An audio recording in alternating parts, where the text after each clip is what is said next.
All right, 3, 2, 1.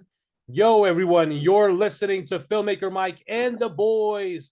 Joining me for this episode is Kuya. Let's fucking go.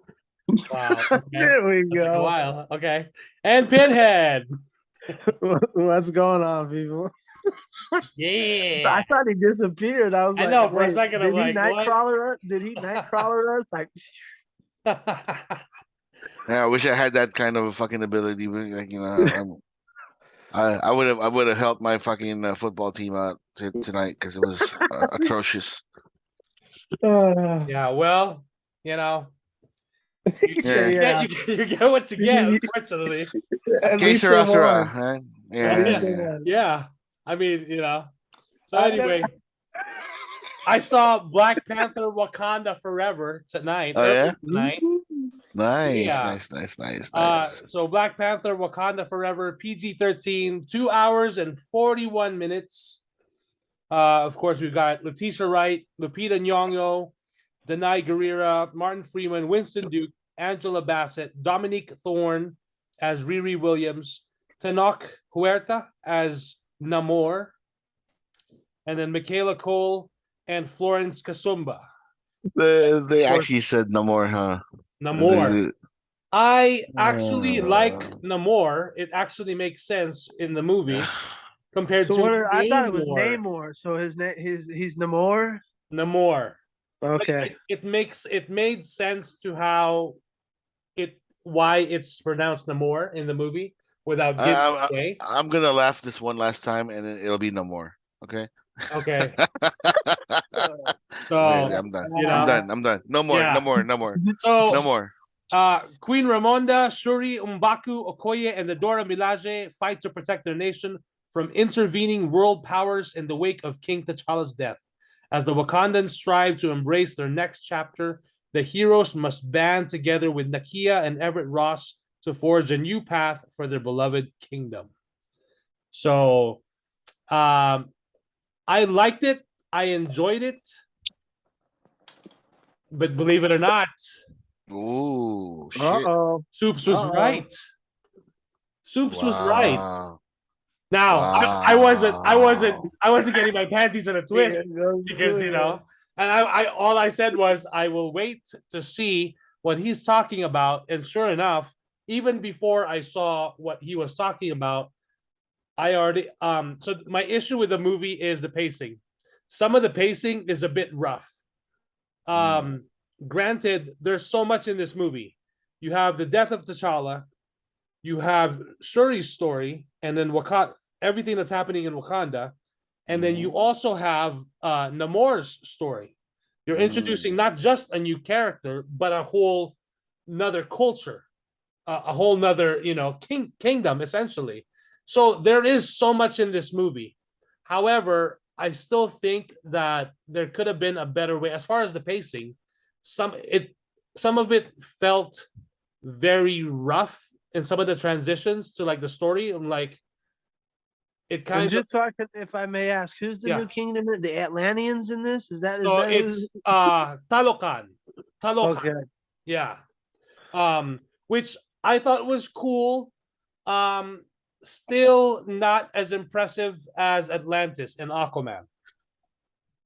Visually, I'm more impressed with what they did with Aquaman. Granted, they got first base there because they got first with Atlantis and everything, but I still think they still could have done I think they still did good here. However, it's just like it felt, even the introduction of Talokan felt like, okay, can we get there already? It's too damn dark. Let's go. Why is it so damn dark? It's so damn dark in the ocean. Okay, I get it. Let's go. Like it just felt like, so I think the movie could have used a bit more editing. It feels like in some scenes. Did they skim back on their visual effects once again? The visual effects was not bad. I thought it was pretty impressive.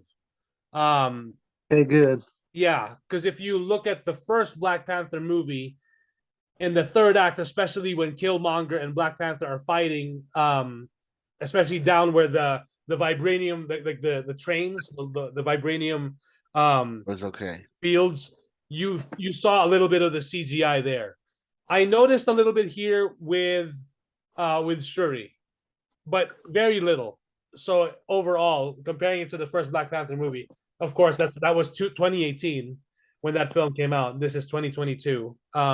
So there's a lot of improvement that's been done. But yeah, my main thing is the pacing. I feel like the story could. I kind of wanted the story to I wanted to follow the story and make it a little bit more streamlined in a sense. Because at some parts it felt very disjointed and like, okay, what's happening there? Can we continue with that story? So, but other than that, I still liked it. I still enjoyed it. This is still way better than Thor Love and Thunder. I mean, I don't know how to stress it, but I want to see this movie again. I do want to see this Hey, movie but again. Soups loved the Love and Thunder, didn't he? I'm not sure. So Frankly, I don't care. I mean, so He's good at it. maybe he likes the white superheroes instead of the black superheroes. Is that what it is? no, I don't think so. I mean, he is Mexican or is Puerto Rican. If you say Ramos, you're not fucking Hispanic or Latino whatsoever. Okay. Don't You don't. gatekeep. Don't gatekeep. Don't Okay. don't do I'm that. just telling you this right now. If you say Ramos, my name is Matt Ramos. Well, No. you gotta cater. You gotta cater to My your name is audience. Mateo Ramos. I'm from Puerto Rico Well, or there you go. Nicaragua or Mexico City or whatever the fuck you call yourself. Okay. He says, So- "I'm You know. Mexican, but not by choice." Jesus Christ. Yeah. Oh, right. So Letitia Wright, I thought was fantastic. The performances were really good. Angela Bassett, fantastic. Of course. Lupita Denai, Winston Duke was great as well. Dominic Thorne as Riri Williams was cool. I feel like I kind of wish There was more. or perhaps we were introduced even. to her. We were introduced to her in a maybe not the Ironheart series, but perhaps we were introduced to her briefly in an episode of She-Hulk or something like that before this movie. Something earlier in Phase 4. Something like that, yeah. Because isn't this the end of Phase 4 now? This is the end of Phase 4, yes.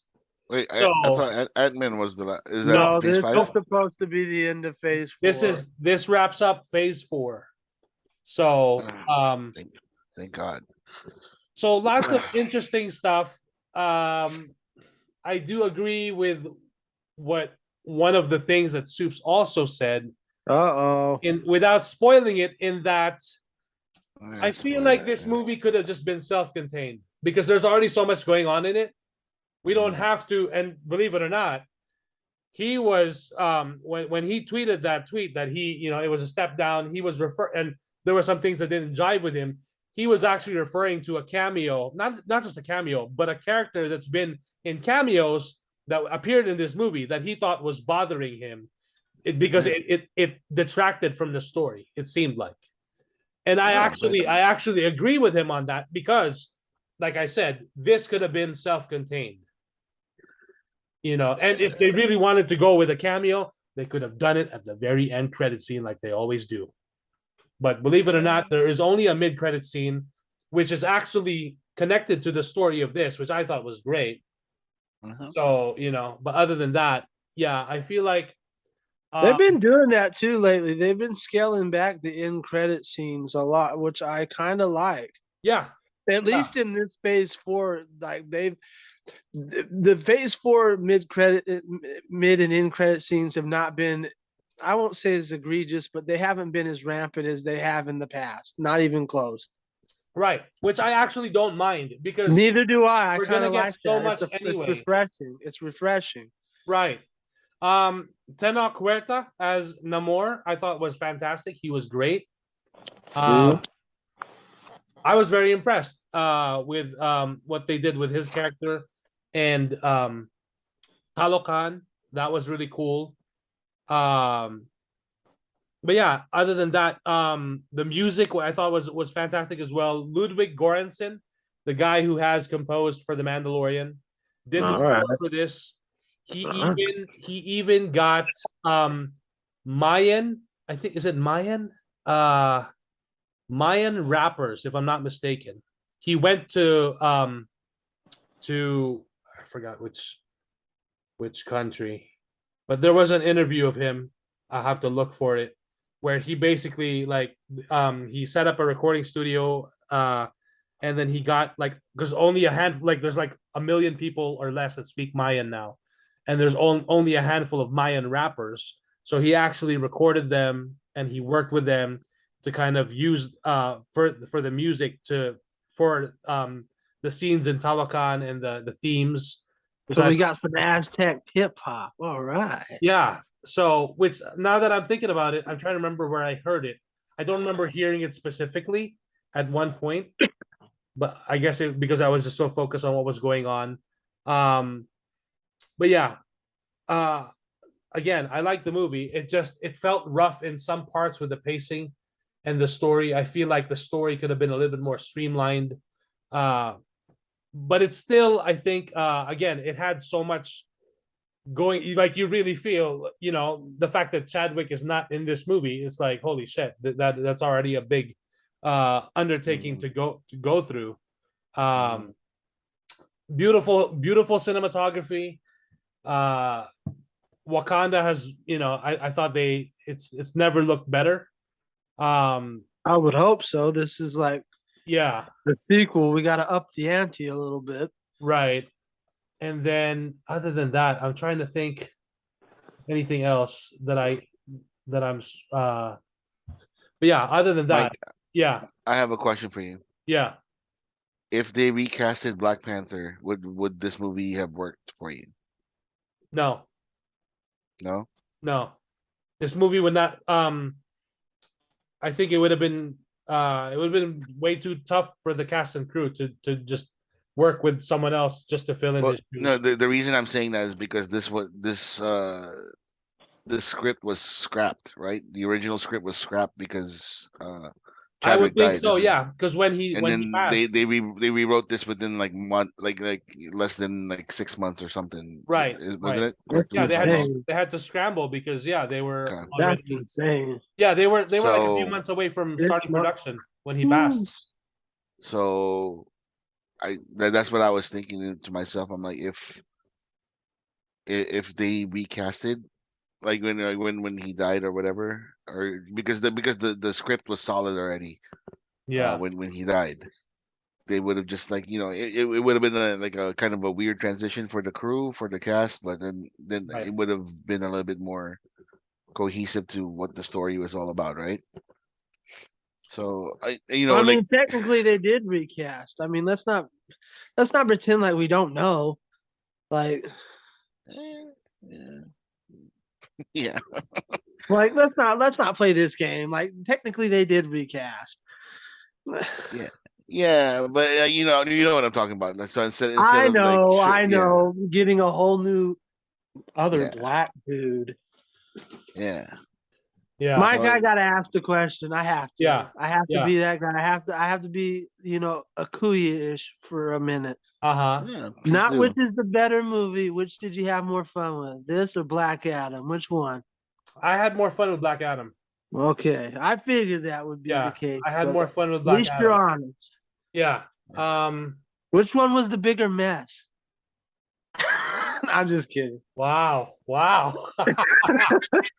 I will As now my far as this, As far as far the story, yeah, I think Black Adam was a bigger mess, but it just made more sense visually, right?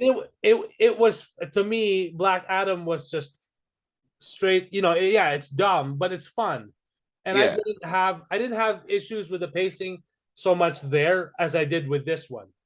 I yeah, think that would have been that's my actual question. Which had the better pacing? So that's a better question. Yeah, so I feel Black like Black Black Adam. Adam. Adam had the better pacing because Ooh. I was able to follow the story. I mean, I follow the story here as well, but it just Well, felt rough. obviously.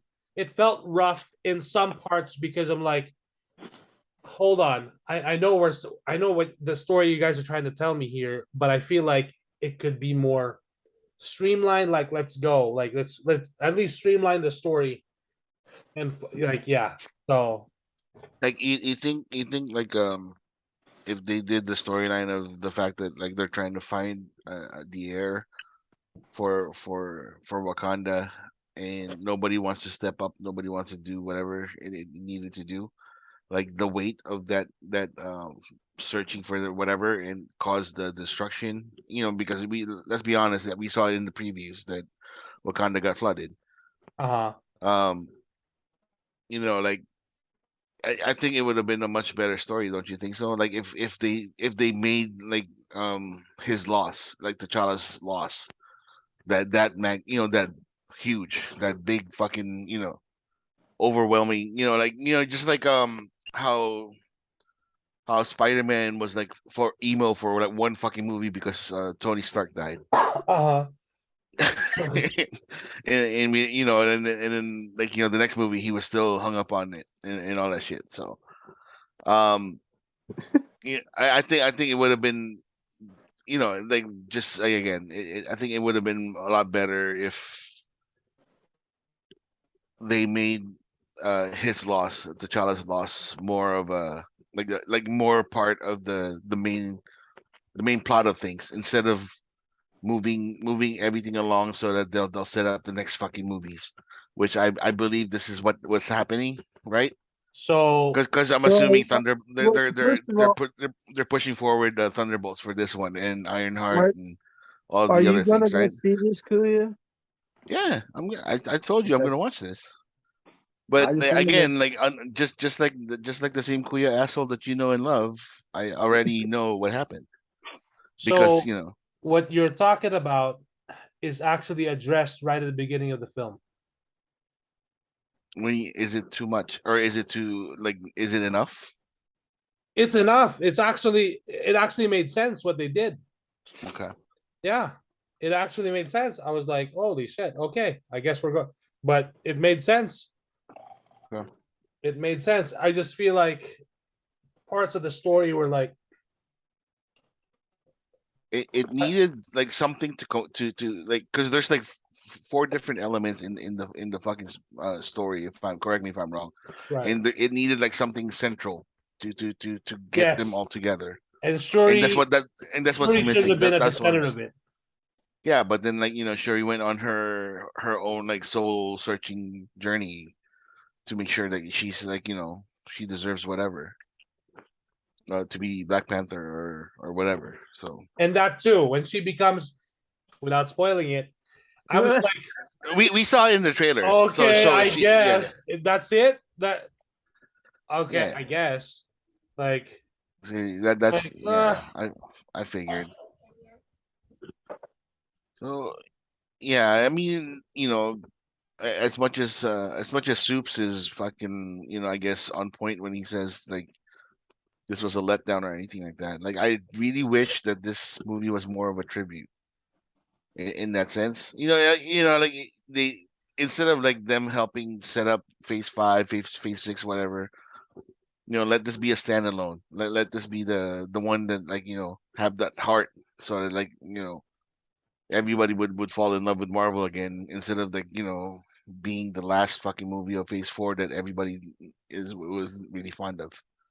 Well, and then So that, and in that right of Soups being right, the old saying is, what is it? A broken clock's right twice, mm. 2 times a day. Like, Or the sun shines on a dog's ass once in a while. every dog has his day. Yeah. You throw enough shit at the wall, it sticks. Like, of yeah. course, I don't, and I'm not even, and not even in the defense, not even against Mike. I don't care about anybody's opinion. Like, go see it Yeah, for I'm gonna yourself. watch it. I'm And definitely I'm gonna not just watch it. talking about you. I'm talking about for me, anybody. Like, I don't care about Soup's opinion. I don't care about your, like, go see it yourself. Like we were talking in the private chat, go see Mhm. it for yourself and make your own opinion. Don't Yep. take Soup's or ours or anybody else's. Go spoil it for yourself and then form your own opinion. Yep. There's too many RoboCops out here with prime directives that just follow the same shit over and over again. Just go form your own opinion. Yeah, Although I probably won't see it until it comes on Disney Plus because we live out in tumbleweed bumblefuck North Carolina. So the closest there's an outhouse closer than there is a fucking movie theater near us. So I'll have to wait until Disney Plus and yeah. spend $40-$50 on it for one night. Yeah, It's still a good tribute. I mean, it's a very well done tribute to the memory of Chadwick. that I like. But That I again, like to yeah, hear. the whole from the opening shot and the last shot is beautiful. Um, it's a nice bookend, and a nice send off for Chadwick.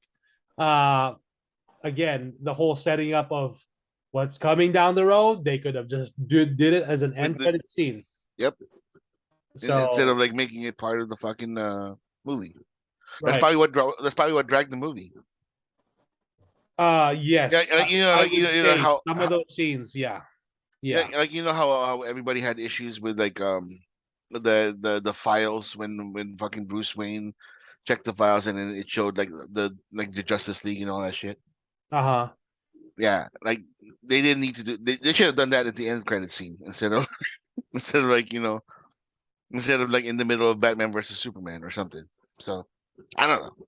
I mean, to me, it made sense because he was just it was on the file already. He was looking at it. Yeah, yeah. It made sense. It wasn't like, it was very quick scenes. These Yeah, ones, but however, these scenes are actual lengthy scenes with talking and dialogue and like I get what they're going with. Like, okay, we can condense this shit in one end credit scene and let's just mhm. self-contain everything in the story to one movie. You sound like the stormtrooper in A New Hope. Move along. Move Yeah. along. Yeah. Like now that I think about it, like it could have been much tighter. The movie could Yeah, be, as far as the runtime could be reduced a 230. little bit and just focus on the 230. Yeah. essential story.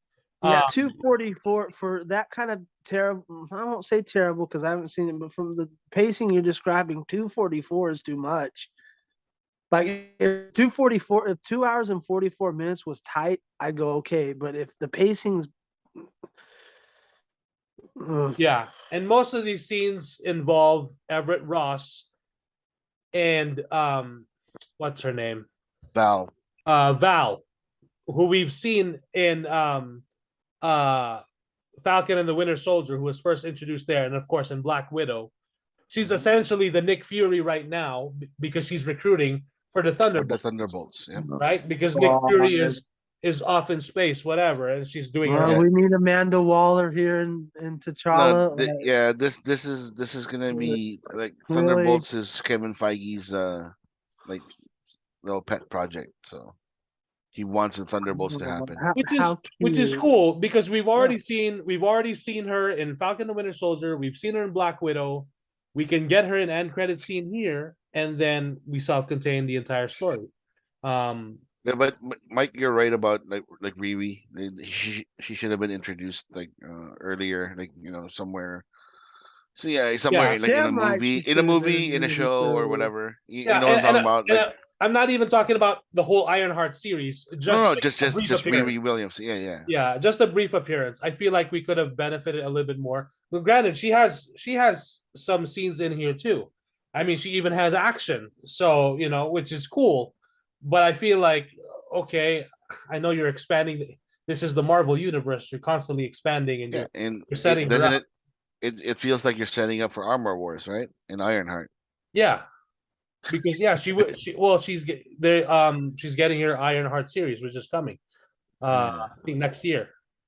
So, but yeah, other than that, I still enjoyed myself. I still liked it. Mm.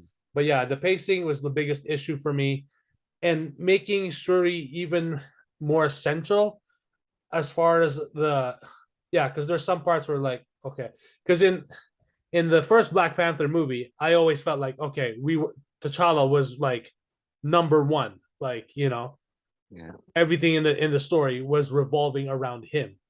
Um, Hmm. and even if for like how many minutes there where we thought he died, You know, he Yeah. wasn't there. There's like, yeah, there's no way he's gonna. Right. But even then, when I saw the movie, the first time I saw Black Panther, I thought he was dead. But of course, I felt like, oh, he's got to come back somehow. But it made such an impact that everyone thought, it made you feel like, holy shit, that's it. So, but hey, still a fantastic film. Go check it out. Beautiful story. There's some really interesting things here. And as of course, Wakanda, because of course in the first Black Panther movie, Wakanda wasn't revealed to the world until the very end of that film. Now everyone knows about Wakanda and the resources and the technology they have, so it sets precedence for everything else. And so I think it'll be interesting. I do like the mid-credit scene.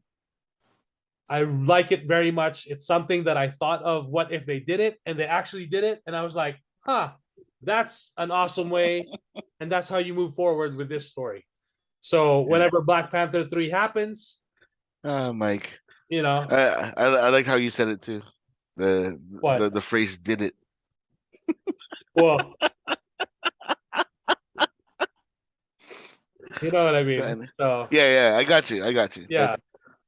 But, Young Avengers coming within the next 2-3 years, guys. So let's just. That's taken a while too. But hey, who knows? We'll see it soon enough. I would give this. I think I'm going back to my old stance, especially after this. Just I don't give a fuck anymore. Just tell me when the Fantastic Four and the X-Men come in. I'm done. Just tell me when the X-Men come in.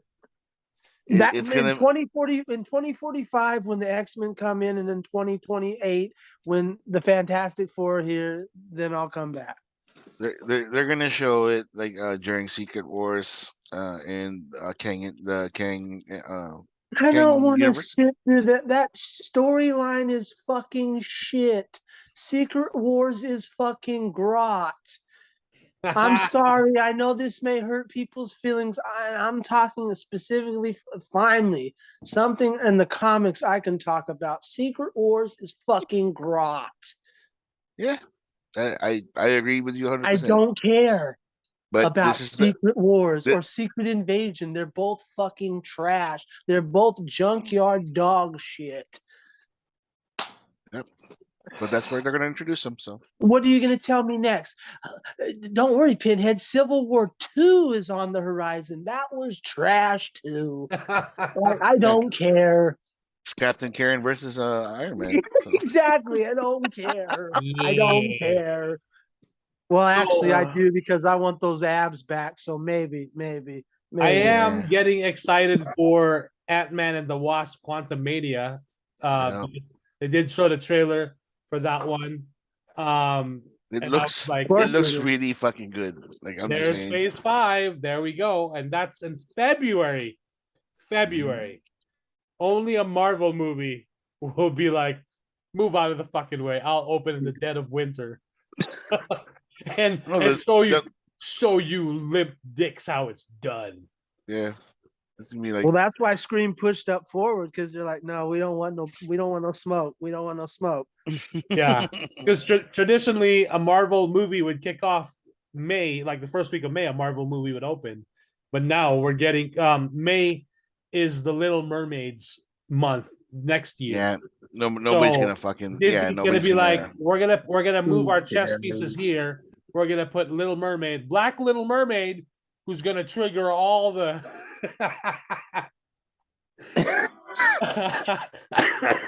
I'm sure you guys have seen. Don't get the sheets mad now. Stop. I'm sure you guys have seen. Some people went as far as changing the color of her skin on the trailer just to make it look. I know. I heard about that, Mike. Like I was saw like, wow. that shit. Holy shit, dude! They actually learned. They actually learned how to do CGI stuff just to uncolorize. Yeah, Black Mermaid. I was like, wow. That black bitch, she ain't gonna be at our movie. Fuck her. And they're saying, "Oh, go woke, get broke." Let's wait and see how the Little Mermaid does on opening weekend in May and the subsequent weeks after its release. let's see how broke this little movie that goes Even woke. and I think even people for will the go sake broke. of argument, let's say it does bomb. That old tired tagline of "Go woke," it's not because it went woke.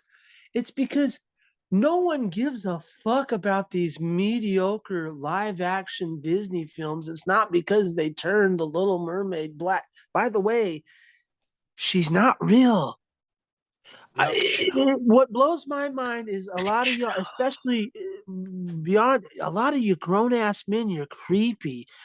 You shouldn't be this invested in a fictional female character. If you have daughters, that would be one thing. If you guys are, especially if you're single out there, especially if you're single white males, grow up. It's creepy.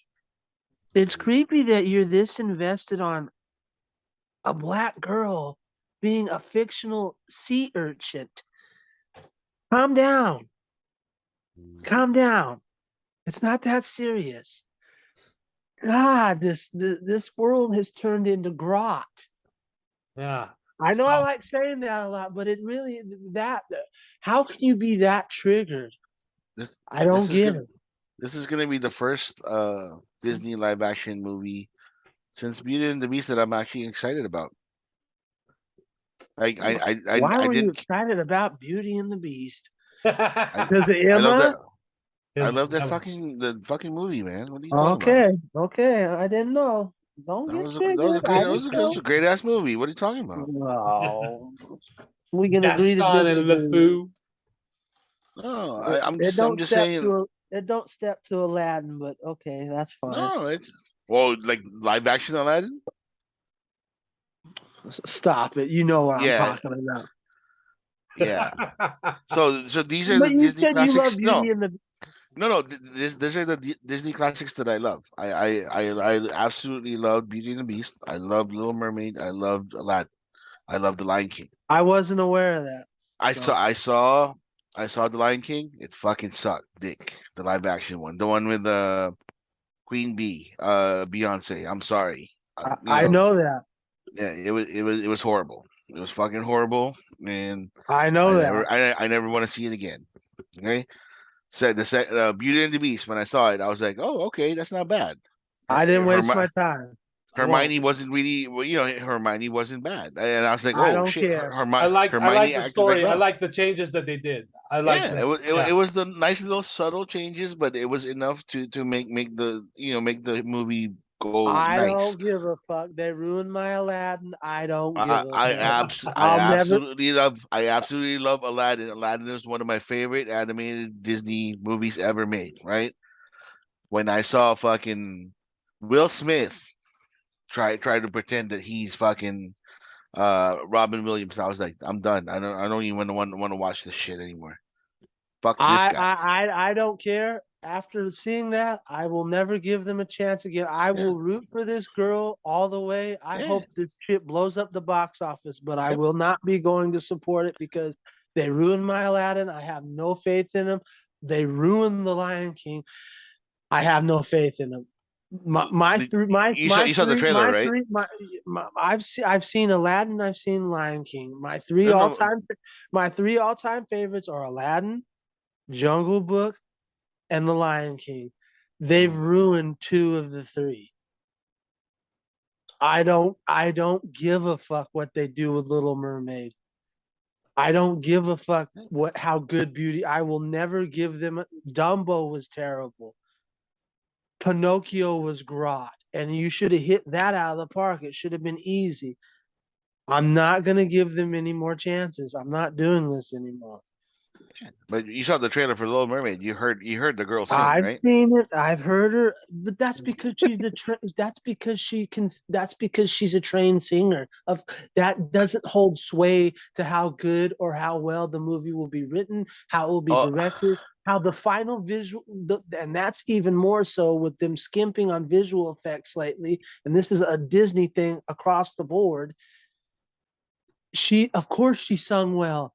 She's a fucking classically trained singer. Of course, she can see. She it's not even just she's a great singer because she's classically trained. Of course she can sing. That's 1 out of 52 isn't good enough. You're not excited about Sean Paul being Sebastian? Oh, stop it. I'm just kidding. It's not Sean Paul. Shut It's, up. it's not Sean Paul, dude. I'm I just was kidding. about ready to say, I'll reach through It, this damn phone. it's Shaggy. It was Shaggy. Mr. Lova So Lova. Actually, Mr. Lova Lova, I might give that a okay. What I'm- You, I'm concerned about is the look of wasn't me. Flounder. Flounder is the one that looks creepy. Yeah, Flounder looks like a fucking like And then- weird ass whatever. I was just It'll like, probably dude, be Ezra Miller. I don't know, whatever. Start strangling Ariel. Yeah. You stupid With bitch. with the little fins, with the little fins. Oh whatever. god. I told you to get on the surface, you whore. But like I have to watch this movie just because again my wife loves Little Mermaid and we said that we're gonna watch it. So And regardless that's what, fine. And I'll be in Haley Bailey's corner, especially Yep. for all the racist pieces of garbage. I'll be right behind her, and I hope it succeeds. I'm Oh, yeah. not going to subject myself to another live action Disney. I won't do it, especially Oh. after Jungle Cruise. I've had enough. I've had enough. Pinhead, Guillermo del Toro is doing a version of Pinocchio, right? That I will see because Okay. it'll be twistedly Guillermo's. Yeah. We're not talking about a Disney. No. So that's why I said after Jungle Cruise was the last straw. I mean, they could hire the kid from Black Adam because he's almost as stiff as fucking Pinocchio. I don't Oh care. god. Because his acting is just like atrocious. I was like, oh my god. Jesus. So as far as Black Panther, I would give it a 7 A out of 10. 10, yeah. 7 out of 10. Okay, that's admirable. Yeah, I I mean, recommend everyone not check it out and see it. it's not the instant classic that is Thor: Love and Thunder and Captain Marvel, but Yeah. So real quick from Variety box office, because everyone knows Black Panther is gonna give a shot in the arm for the theater industry. Because Black Adam was sluggish for the last 3 weeks. It was a bomb, Mike. It was a bomb. It only made money. I mean, it still made peanuts, Michael. Yeah, exactly. It made peanuts. That's nothing. So it made like hundreds of millions of dollars, not billions. Yeah. God. So Wakanda Forever made 180 million for its domestic debut for the weekend. And then globally it's 330 million. How many theaters? In the US, let's see. It's not showing me, at least in this article, how many screens. However, Black Panther and Black Adam are banned in China. We don't like black superheroes. Yeah, I was gonna say there's too many colored people for that shit. So. Yeah. You got black people and black in the titles? No. We're good. We will pass on that. We don't like black people, dude. We don't like black folk around here in China. Yeah. Communist China, by the way. Oh, no. That clear. Unless it's Allen Iverson, and they love that motherfucker. So. Well, he's made a lot of their slaves some shoes. So Or Dennis Rodman. Or no, that's Korea. That's North Korea. That's North Korea. North Korea. They don't have movie theaters for North Korea. No, they do. Oh, they do? Oh yeah, but it only shows like North Korea winning the war against the Galactic Empire. North Korea.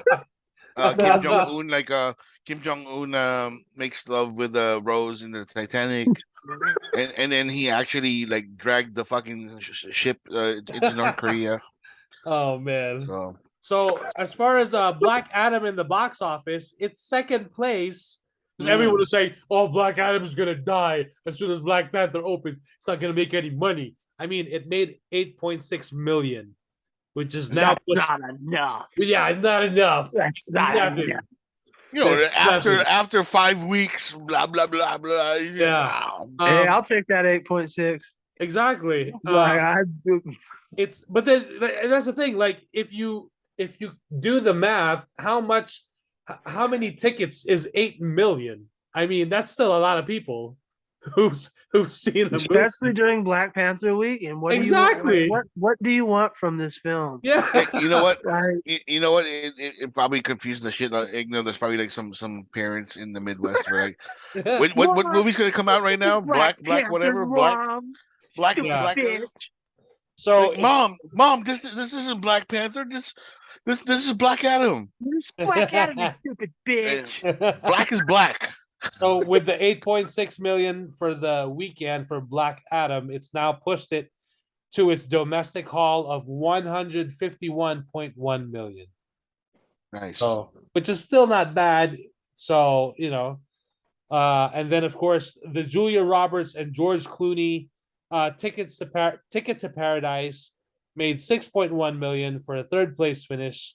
So it's brought it to its stateside total of 56.5 million. And then of course you got Lyle Crocodile came in fourth place with 3.2 million. It's now grossed 40.8 million. And then Paramount's low budget horror hit Smile rounded up top 5 with 2.3 million. The film cost 17 million to make, and it's now earned 102.8 million domestically. Nice. Here comes that sequel. Here comes that sequel, baby. Yeah, that's the kind of result that can keep the studio flashing its pearly whites. So, yeah, there you go. That's the top 5 of the box office. And we don't hear nothing about Halloween Ends. That makes my day even more. Because you're at the bottom of the barrel, you piece of shit. So, So I've never had so much glee in my life. Yeah. So another movie that did really well at the box office earlier this year, Pinhead finally got to see Top Gun Maverick. Ooh. The current box office of Top Gun Maverick is $1.454 billion. Oh, hell yeah. Woo. So you finally got to see Top Gun Maverick. Yes. What did you think? I thought it was fucking phenomenal. My mom loved it too. Me and my mom watched it together because she loved the original one and she liked this one even better. Like, this one actually made her want to buy the original because it was that good. This movie was fantastic, and especially the respect they paid to Iceman, Val Kilmer's character. It was fantastic. All I can say is there's not enough good things I could say about this film. Now I finally, the only thing that I'm pissed off about is on my end is I didn't listen to you and go see this in IMAX like I had a chance to, because I was still living in Reno at the time. I could have seen it. Yeah. And I should have taken that chance because I could just feel the planes from our TV. I can only imagine what it was like, especially in the rumble chair, just like the movie is it is the perfect sequel in my view.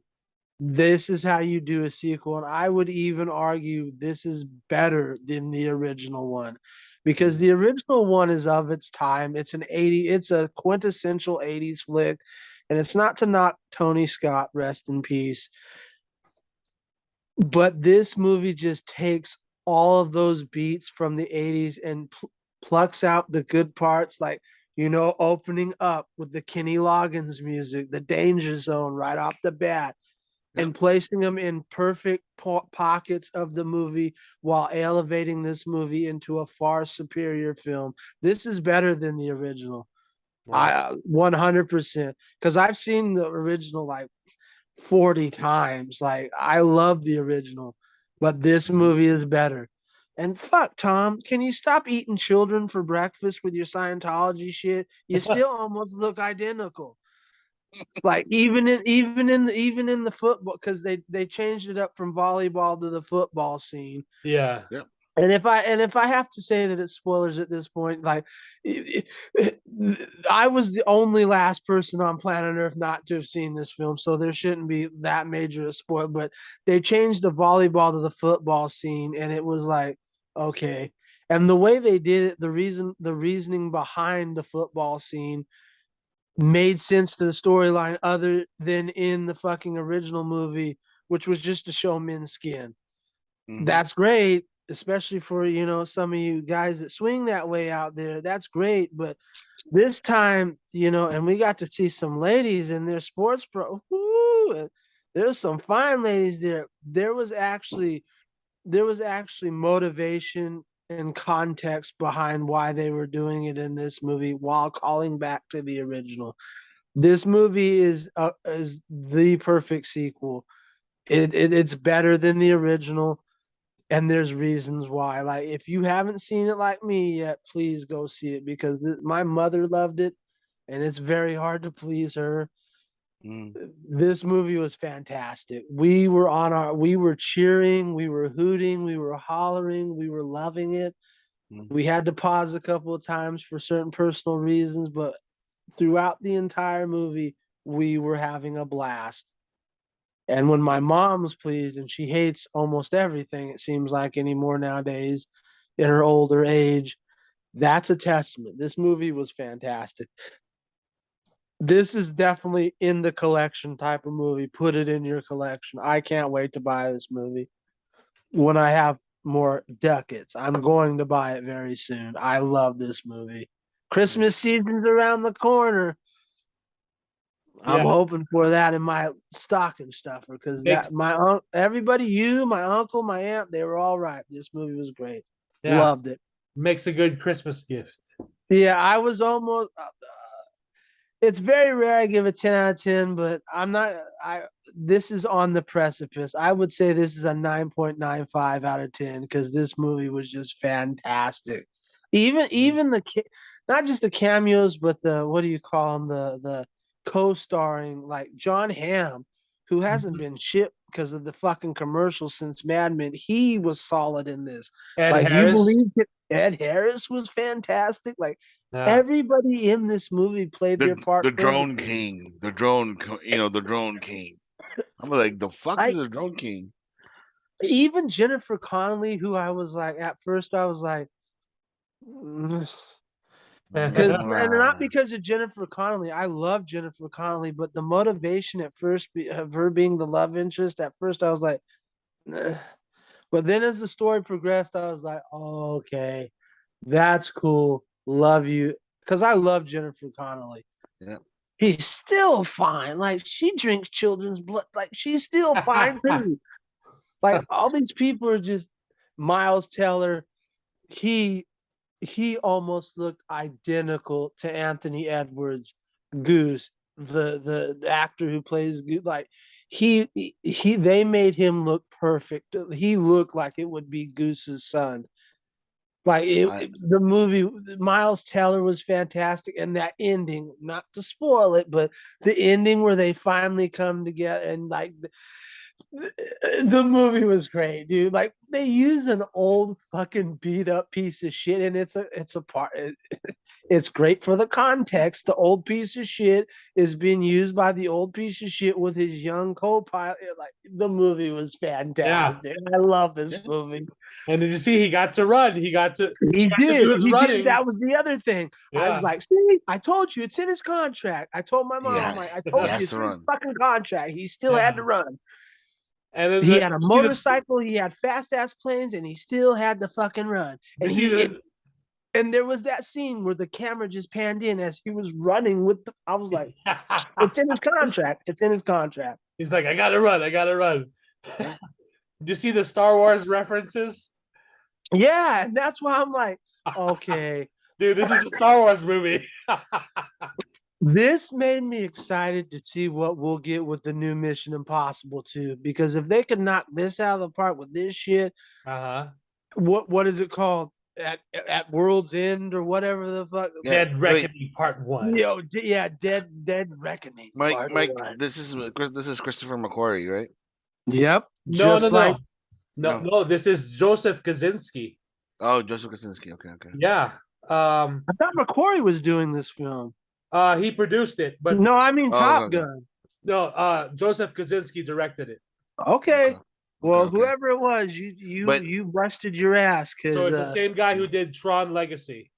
no, so Mike, I told you guys that I absolutely fucking hate teenage angst, right? Yeah. yeah, The we've the heard f- this song like but the way Miles Teller did Goose's son for the teenage angst part of of the movie was absolutely brilliant. I thought he was mad, like at the very beginning. I thought he was mad because like, oh, you killed my daddy, right? Yeah. No, it Yeah. wasn't. It wasn't even that. It wasn't even that. It was Exactly. the fact.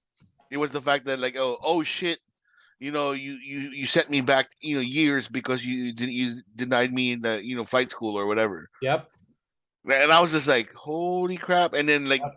I was like, why the fuck did Maverick do that? Maverick would want him to fly, and then all of a sudden the mom asked him to do it, and I was like, okay, Right. So what do you do when you are already so responsible for the yeah, death of yeah, your you're honoring the wishes of the widow and your best friend, and Exactly.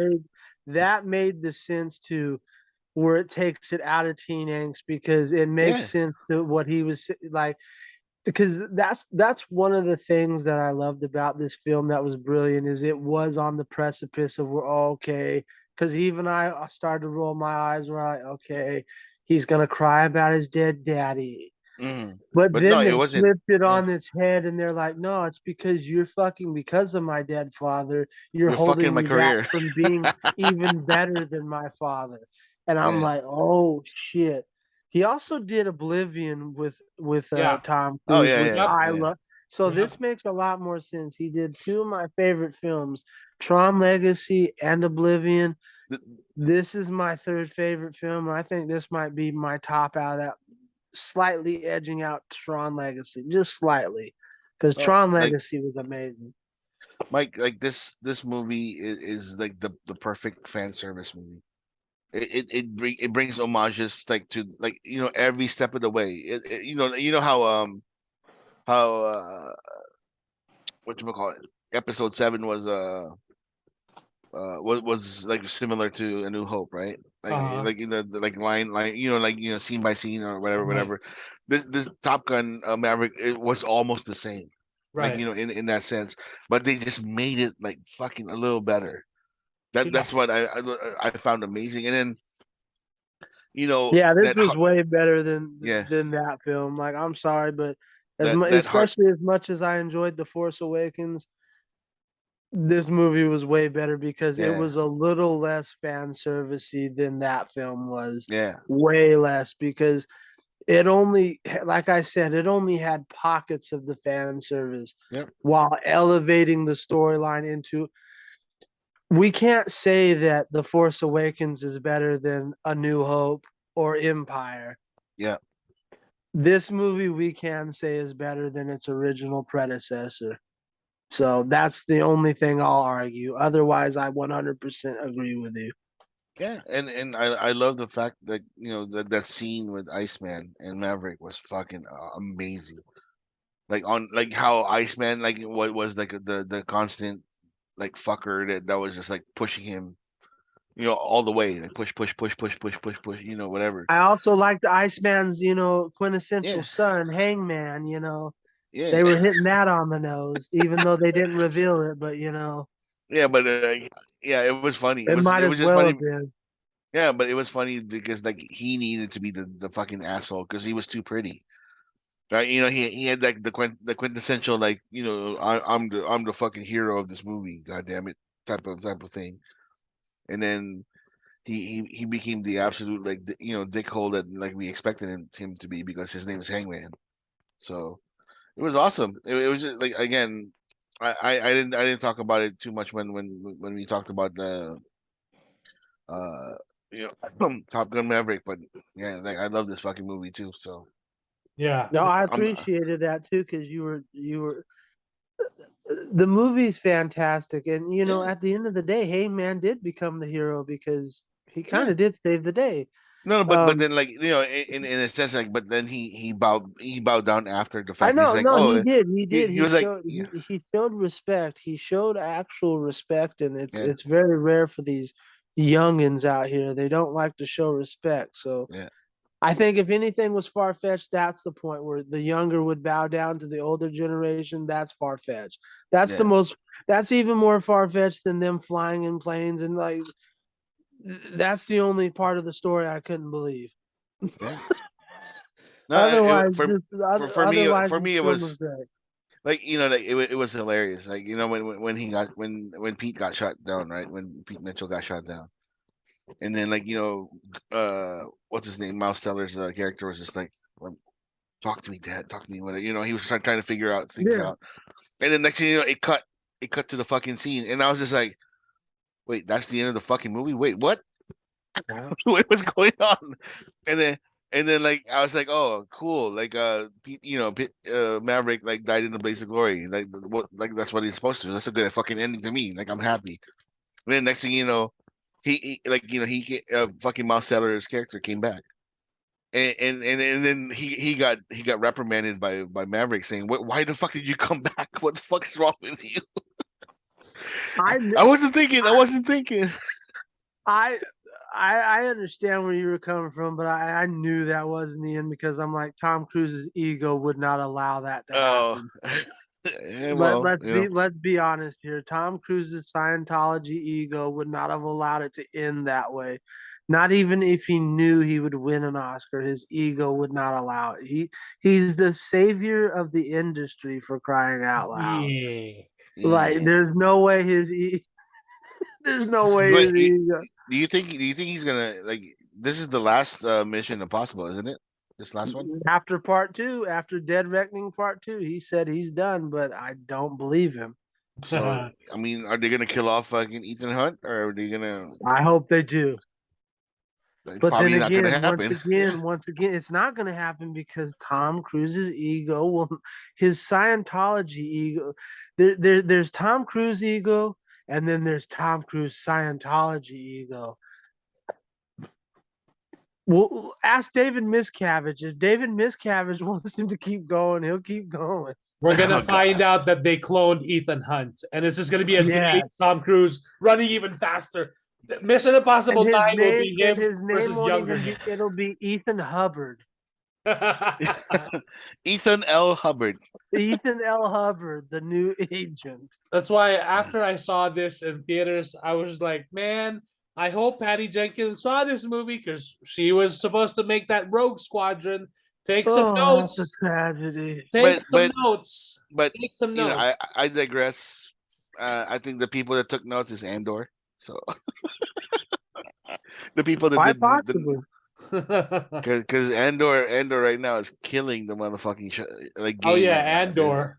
Andor. And Have I you am caught caught up? up, so I can say yes, I'm loving Andor. Wow. Episode Jesus 9, I did Christ. not like that much. I will be honest. But Okay. episode 10 brought it all the way back. I was like, fuck Ah. yeah, go Andy, go Andy, go Andy. I felt like Vanilla Ice, go Andy, go Andy, go. Like, I was like, that episode was bought. Like, it brought my anything I had any negatives about 9, it brought me back full circle with See episode that's 10. why we need Andy Serkis as a fucking actor and not a CGI actor. Exactly. I want him to act. I want him in a fantasy. I don't know what else fucking I want him to be in a franchise. horror film, to be honest. I No, want I him to want be a horror movie villain somewhere without the CGI. I want him to be like, what's his name? Stephen Lang as Don't Breathe. Like, I want him to be in that type of role where we see his face as a villain. I just want to see him play Dr. Jekyll and Mr. Hyde. No, that would be That's awesome. that's the first thing that came to my mind when you said horror. That's actually Ooh. brilliant. Because Dr. Jekyll and Mr. Hyde would be brilliant because you get both. You get the yeah, CGI and you get there you Mike, you're go. Ooh, brilliant. ooh, You're ooh, ooh, brilliant, ooh. Mike. Pinhead. How about what you call it? What's his name? Jesus Christ, I can't remember his name. The serial killer in Victorian England, Jack Oh, Jack the Jack the Ripper. Ripper. Jack the Ripper. Woo. That would be Oh, awesome. I'd because like to you see know, or a yeah, horror movie, Phantom of the Opera, because we get, two sides. I would even say that we get the origin story of the Phantom of the Opera, where we see Andy Serkis in his. yeah. I don't know, man. Like that's Like, how there's about so many how about we possibilities. start how about we start a hashtag Andy Circus needs to act, right? Hashtag Andy They'll be Circus. like, what are you talking about, kid? I've been doing it. Dude, that fucking though that the scene in Andor, god damn it. Like the way he was Can we just just talking talk on about Andor then? Let's just get yeah, to Andor then. If we're gonna do this, let's just talk about Andor because yeah. Yeah, so episode 10. We got two The episodes left. Uh really, oh, I'm yeah, hurt. because season one, That's just for right. season one. But season one, they greenlit a season two already. season two, Is it? Yeah. season two is supposed to start filming in the next week or so. Yeah. All right, I'm happy again. Yeah. So How is this happening? Hmm? his Like this speech, this has been better than horror. Like, go ahead, go yeah, ahead. his speech, Kino Loy's speech, and Oh, Luthen's speech, some of the most fucking amazing. fantastic pieces of writing in Star Wars, and delivery too. Like, wow. Uh, and then yeah, we of course find out that um that one guy in the ISB is a spy for Yeah. Luthen. The lieutenant. Lonnie. Lonnie, yeah, I was gonna say Lieutenant Lonnie. Lonnie. Lonnie. Yeah. So I love how the British calls it lieutenant. It's so awesome. yeah. Yeah. No, but like this show is just God. I keep feeling I feel so bad like not wanting the show to happen. Remember, I was just like I don't want the show, but I'm so happy that I was wrong. Like I'm glad you were wrong too, because now oh I'm fuck yeah, enjoying it. And I was gonna hate it. I even yeah. like the side characters like Mothman or whatever her name is. Mothman Prophecy or whatever her name is. Mon Mothma. Oh yeah, Mothman. Yeah. She's a bad black bitch, She's an independent black woman. And then Deidre Miro. What's Yeah, his name? Cyril's got the hots for her a few episodes ago. I want to be under yeah. you. I want to be under you, baby. I'll be under you. I know. Like her face was like the fuck. Yeah. Like what do you mean? I can help you find Andor. Oh. Yeah. I was like, The music keeps elevating too. Like Yeah. episode eight's music was it's all been good, but episode eight's music was really damn good. Like, and then episode 10's music was like they just keep upping the ante, not just with the story, but with the music. The music has been I need this Mondo soundtrack now. Yeah. Right. Right. I'm waiting Like for it. seriously. Yeah. no, Mike, have you Send noticed on that the to me. intro? Have you noticed on the intro music for They Andor? change each time. Yeah. Yeah, It's like Every time it it keeps changes. amplifying every single time. Yeah. Yeah, because it's I like was basically the rebellion is And basically it's building up. it's the context for each episode too, which is just as Mike says, chef's kiss. Like But send yeah, me that Mondo vinyl, please. yeah, I'm Please. waiting for. I'm sure after the first season's done, they're gonna announce it. Whew. Yeah, I do love the synthesizer, like the in that intro, Yeah. like, and it gives me that Blade Runner vibe, like, and I'm like, Me too. what the I hell is got this? that It too. I sounds was like, cool. I got some very Blade Runner-esque, like Blade Runner, almost Prometheus vibes sometimes too. I was like, mhm. oh, this Yeah, is and usually for a show like this, like I have already heard the theme is the same theme. I just skip it. Like Kenobi is the same theme, opening theme. Yeah, But for this one, I actually don't skip it because I'm noticing like it's different every time, and I just like let it play. Mike, So I'm the king. exactly. I'm the king of skipping intros, right? So yeah, fucking, I wait for this one for whatever reason. I'm like, because I noticed it on episode 3. I was like, that doesn't sound like the intro music from the first one. And it's also I watched episode 1 again, and then I was like, wow, they keep changing it every episode. Okay. Right. This one had more of like the like orchestral, like more happy, more like more vibrant type of vibe to the intro versus like the other episodes. So this was kind of cool. Yeah. Yeah. Yeah, the prison breakout scene, finally. It had me cheering when I was watching the episode. I was like, fuck yeah, like get the fuck out of there. And then until the very end, everyone's like jumping down the water. And then Mm. Andor looks at Kino and he's like, I can't swim. I I'm like, can't swim. what the fuck? Holy shit, bro. Like, so a lot of people have been speculating that he stays behind. We're gonna see him again, and that prison may end up being taken over by the rebellion, and they may make it their own prison. Who knows?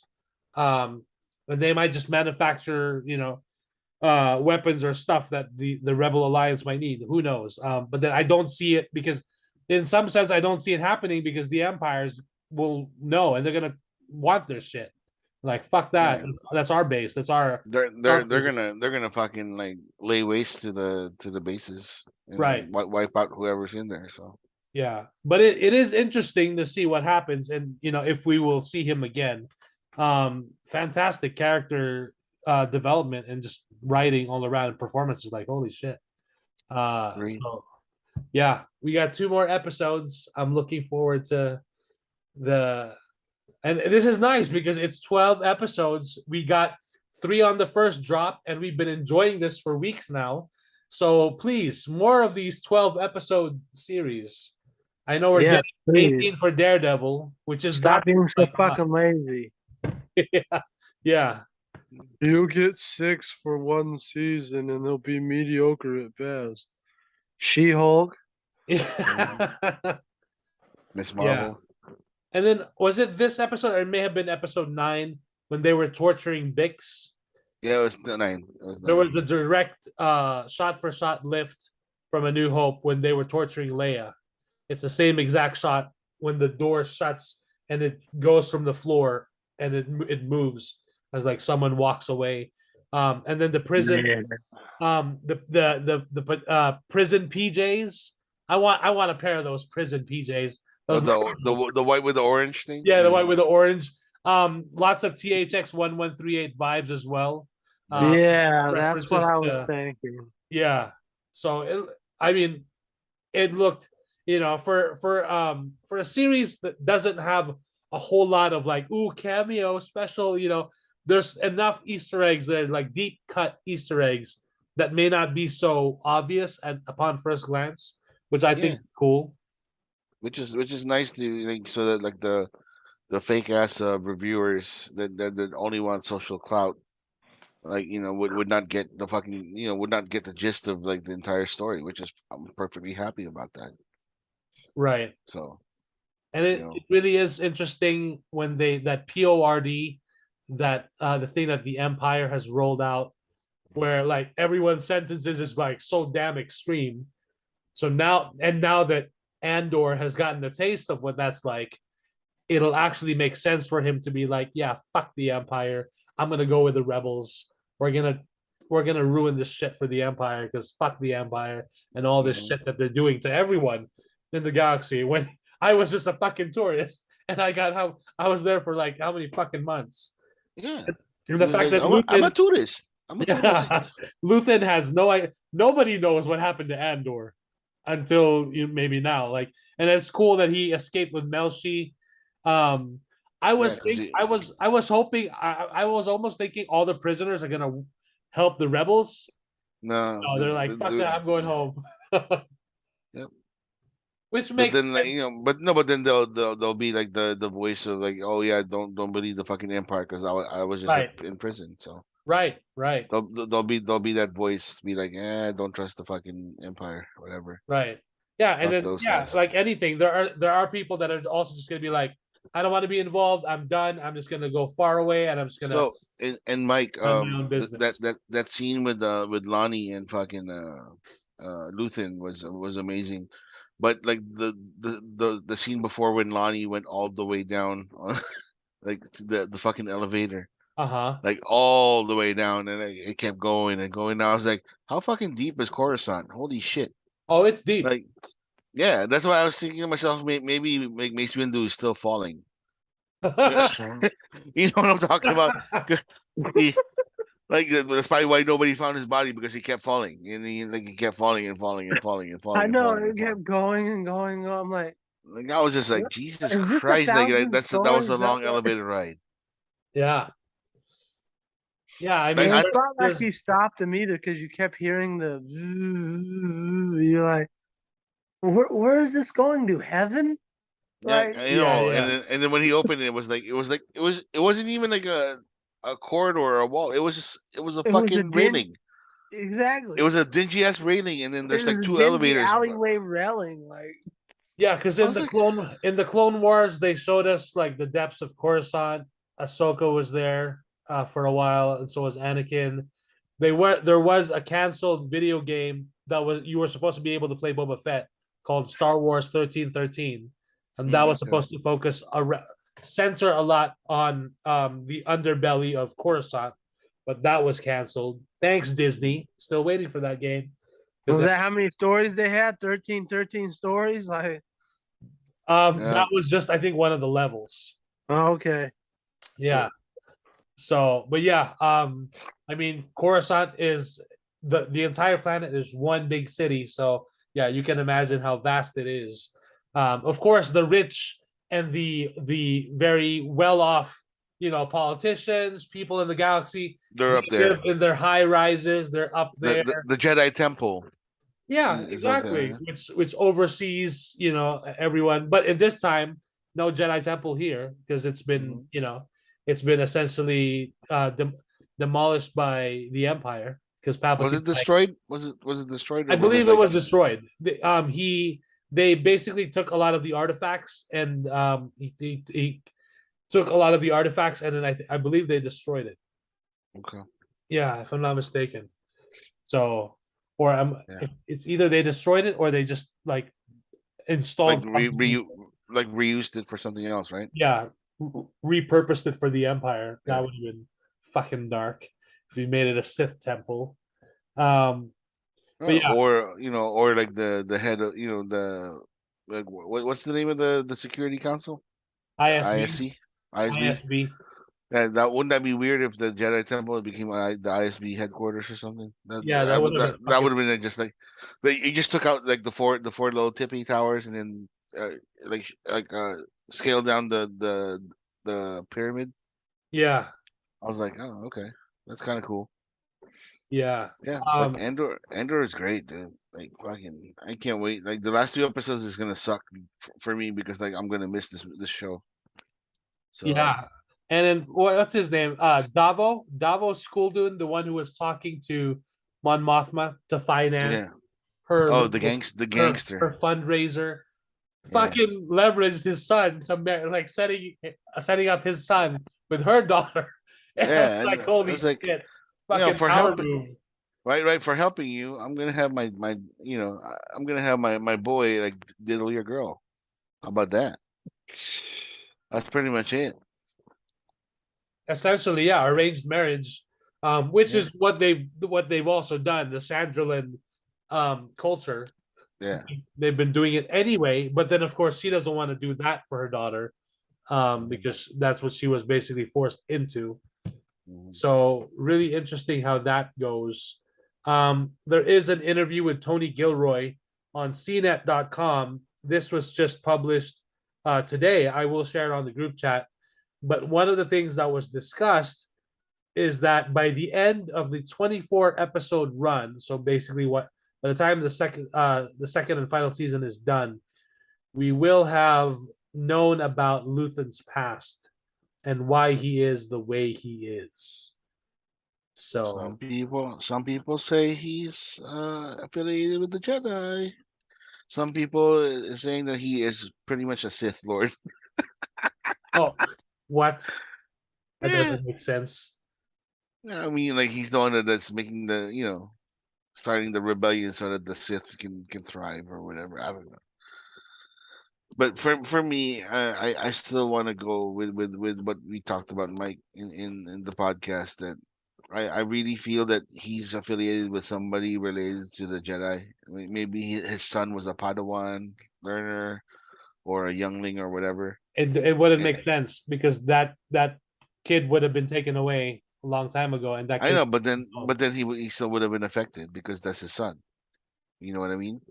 Yeah, but he wouldn't even know that they like. Yeah, but you never know. I mean, Doesn't I'm make just sense. nothing makes sense. Mike is fictional, so like Well, it's whatever. yeah, but you're saying like, oh, I really like how this is not connected to the Skywalker saga, and Oh, then you it's you want to not. connect it. No, I'm not connecting it. I'm connecting it to the Jedi. That's not the Skywalker saga. Yeah, but you're I didn't say like he's fucking related to fucking Leia Organa or whatever. You know what I'm talking about? Like I'm yeah, just like but you're no. if you connect it to it's getting close. Like why Oh would it matter? Why would it matter if he was connected to the Jedi? no, but it would be fun to see that that's the reason why the rebellion happened was because of fucking revenge. It was all it was like one little petty thing that he wants to fucking destroy the empire because his son got his son got wiped out or his daughter or whatever. Yeah, yeah, Somebody that he loves. Because yeah, remember, like in his speech, he was talking about like I'm doing this because I have nothing. I have or whatever the way he like his breath or whatever. I can't paraphrase it's too goddamn good to paraphrase it. But like his speech was talking about he has nothing to lose. That's why he's doing it. right. So I mean, I'm thinking to myself like what else would somebody do? I'm not a dad personally, but like if somebody fucking hurts my kid, I'm a fucking like do whatever it takes to like get their comeuppance. So Yeah. So that's his speech is calm, kindness, kinship, love. I've given up all chance at inner peace. I've mm, made my mind a sunless space. I share my dreams with ghosts. Ooh, there we go. Jedi ghosts. I wake up uh, every day to an equation I wrote 15 years ago, from which there's only one conclusion. I'm damned for what I do. My anger, my ego, my unwillingness to yield, my eagerness to fight. They've set me on a path from which there is no escape. I yearn to be a savior against injustice without contemplating the cost. And by the time I looked down, there was no longer any ground beneath my feet. What is my sacrifice? I'm condemned to use the tools of my enemy to defeat them. I burn my decency for someone else's future. I burn my life to make a sunrise that I know I'll never see. No, the ego that started this fight will never have a mirror or an audience or the light of gratitude. So what do I sacrifice? Everything. yeah. If you take it into that context of like like somebody losing, you're losing somebody that you absolutely love. It makes sense that like for him it's like this is all or nothing. That's what I'm Right. doing. Yeah. So I mean that could be something. Again, my it's my theory. It would be cool if that happens. If it happens that way, if it doesn't happen that way, I'm okay with it also. But but if it happens that way, I'm gonna be like, hey, you know what? I told you guys. Yeah. Or it could be because he had a lover's quarrel with Palpatine and it was There you go. Palpatine's That's fault. another thing. He may be Palpatine's gay lover. There you go. There you go. 'Cause that could happen too. And then Palpatine had one bad day and he was like, fuck it, I'm gonna fuck a woman and have a kid. And that's where race comes I'm from. bisexual. Yeah. I'm the emperor of the galaxy. Surely there's someone who wants to fuck me. Not with those hands. But hey, yeah, I'm interested to see where it goes. We'll Yeah, see. it's fine. I'm happy. I'm happy for this whatever. So like if it's like if it's nothing, if it's like like a red herring or if it could be like how everybody thought that what's his name was like the big baddie in the Last Jedi, and then he ended up being like sliced cheese. So Well, it's fine. it's almost interesting. It makes me think also of Kino Loy. Like, Yeah. are they gonna go? Is he even related to Snoke somehow? No, or maybe not. It's just a No. totally different character. Yeah. Who knows? It'll be Maybe interesting they if it maybe was. they maybe they use Kino Loy's DNA to Maybe, yeah. maybe. Who That's knows? why he said like I've seen the atrocities of the empire, blah blah blah blah blah blah, blah, blah. And I'm like, yeah. Yeah, But well, I don't know, whatever, man. It should be fun. yeah. It'll be interesting. We do have a Grogu animated short that's coming up on Disney Plus. Oh Um, man. that is also produced by um, Studio Ghibli. No, okay.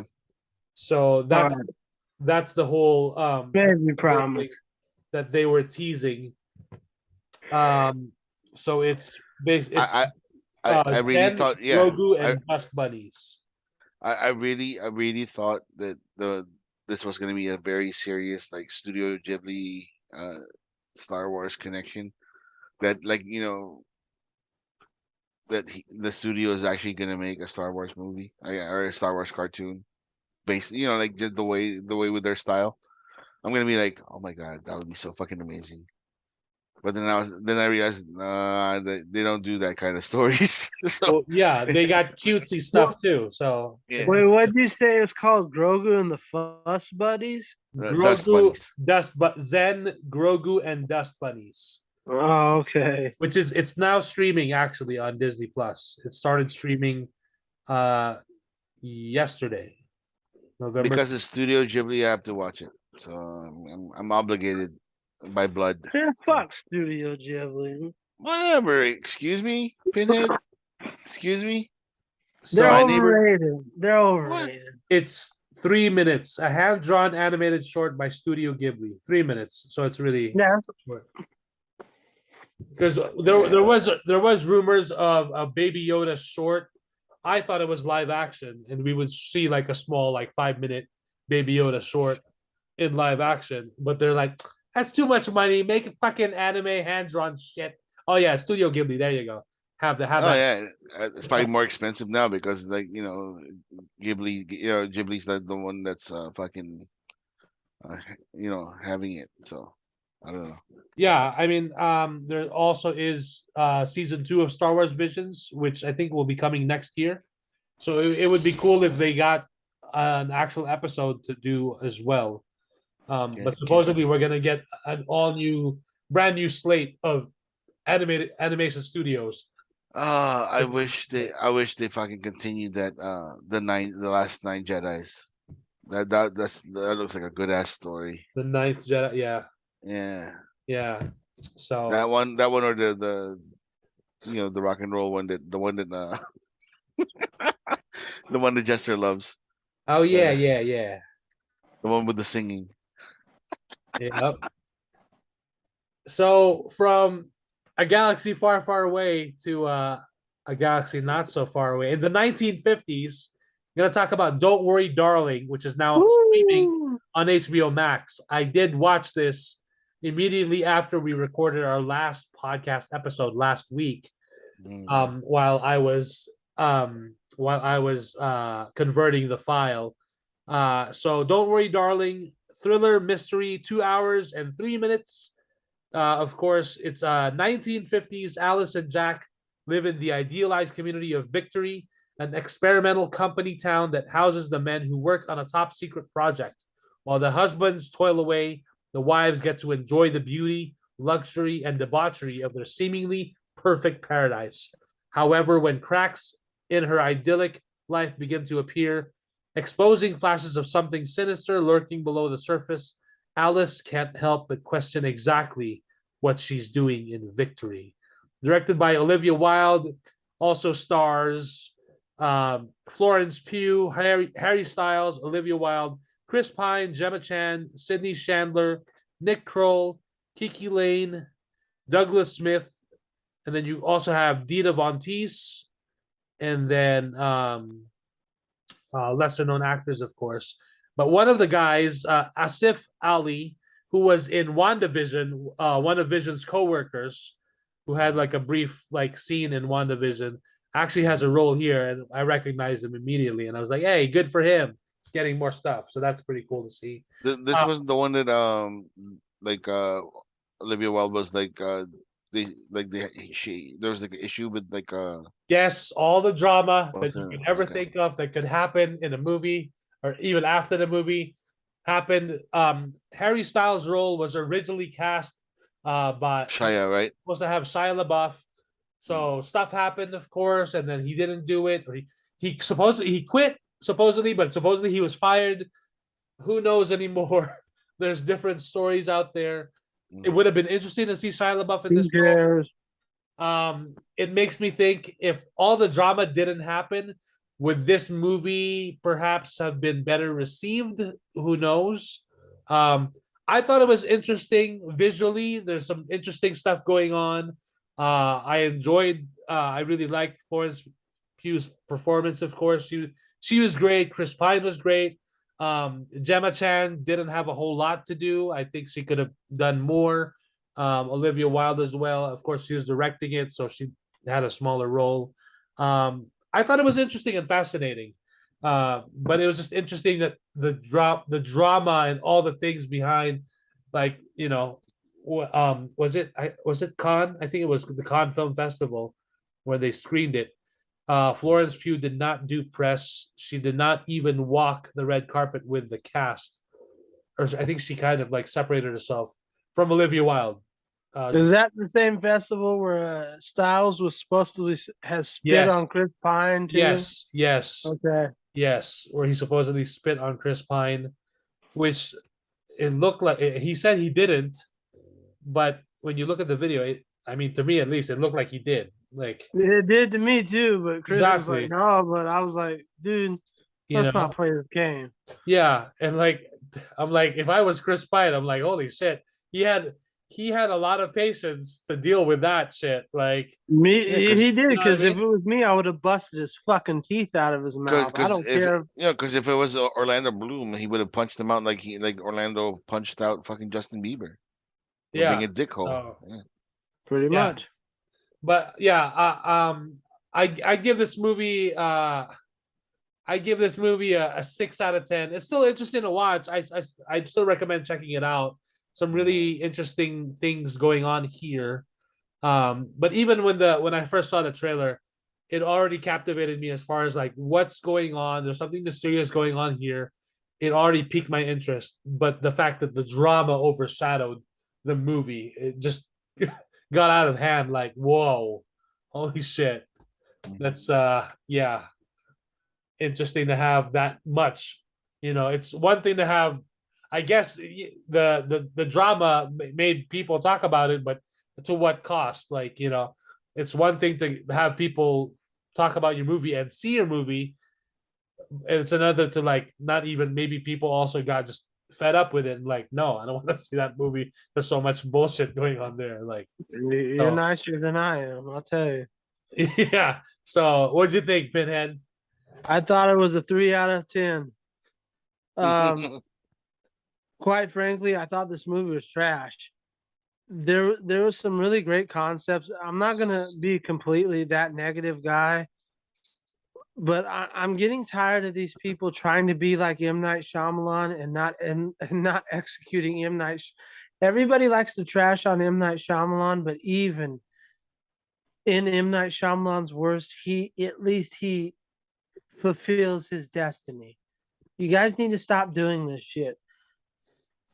The twist of this movie is on a little bit over halfway through. If you pay attention to this movie, you're not texting on your phone and doing the bullshit. They tell you the twist of this movie a little over halfway through. That Mm. defeats the purpose of the movie. This movie gave me very Happening vibes. It's not the same reveal as The Happening, but we got the same of, really, that's what we got. Mm. and I liked Olivia Wilde's last movie. I think she's a talented director. She can do if she really, drama aside, and I'm not even speaking about the drama. If she's focused and worries about the story, she can actually do a good movie because she did in her last movie. Her last movie was great. This movie's trash. It's absolutely grot. I've never been more. I was excited to see this film because it had Florence Pugh, Chris Pine, and I didn't even know. Thank you to Mike bringing up my boy Nick Kroll. Nick Kroll, like I haven't seen him since The League.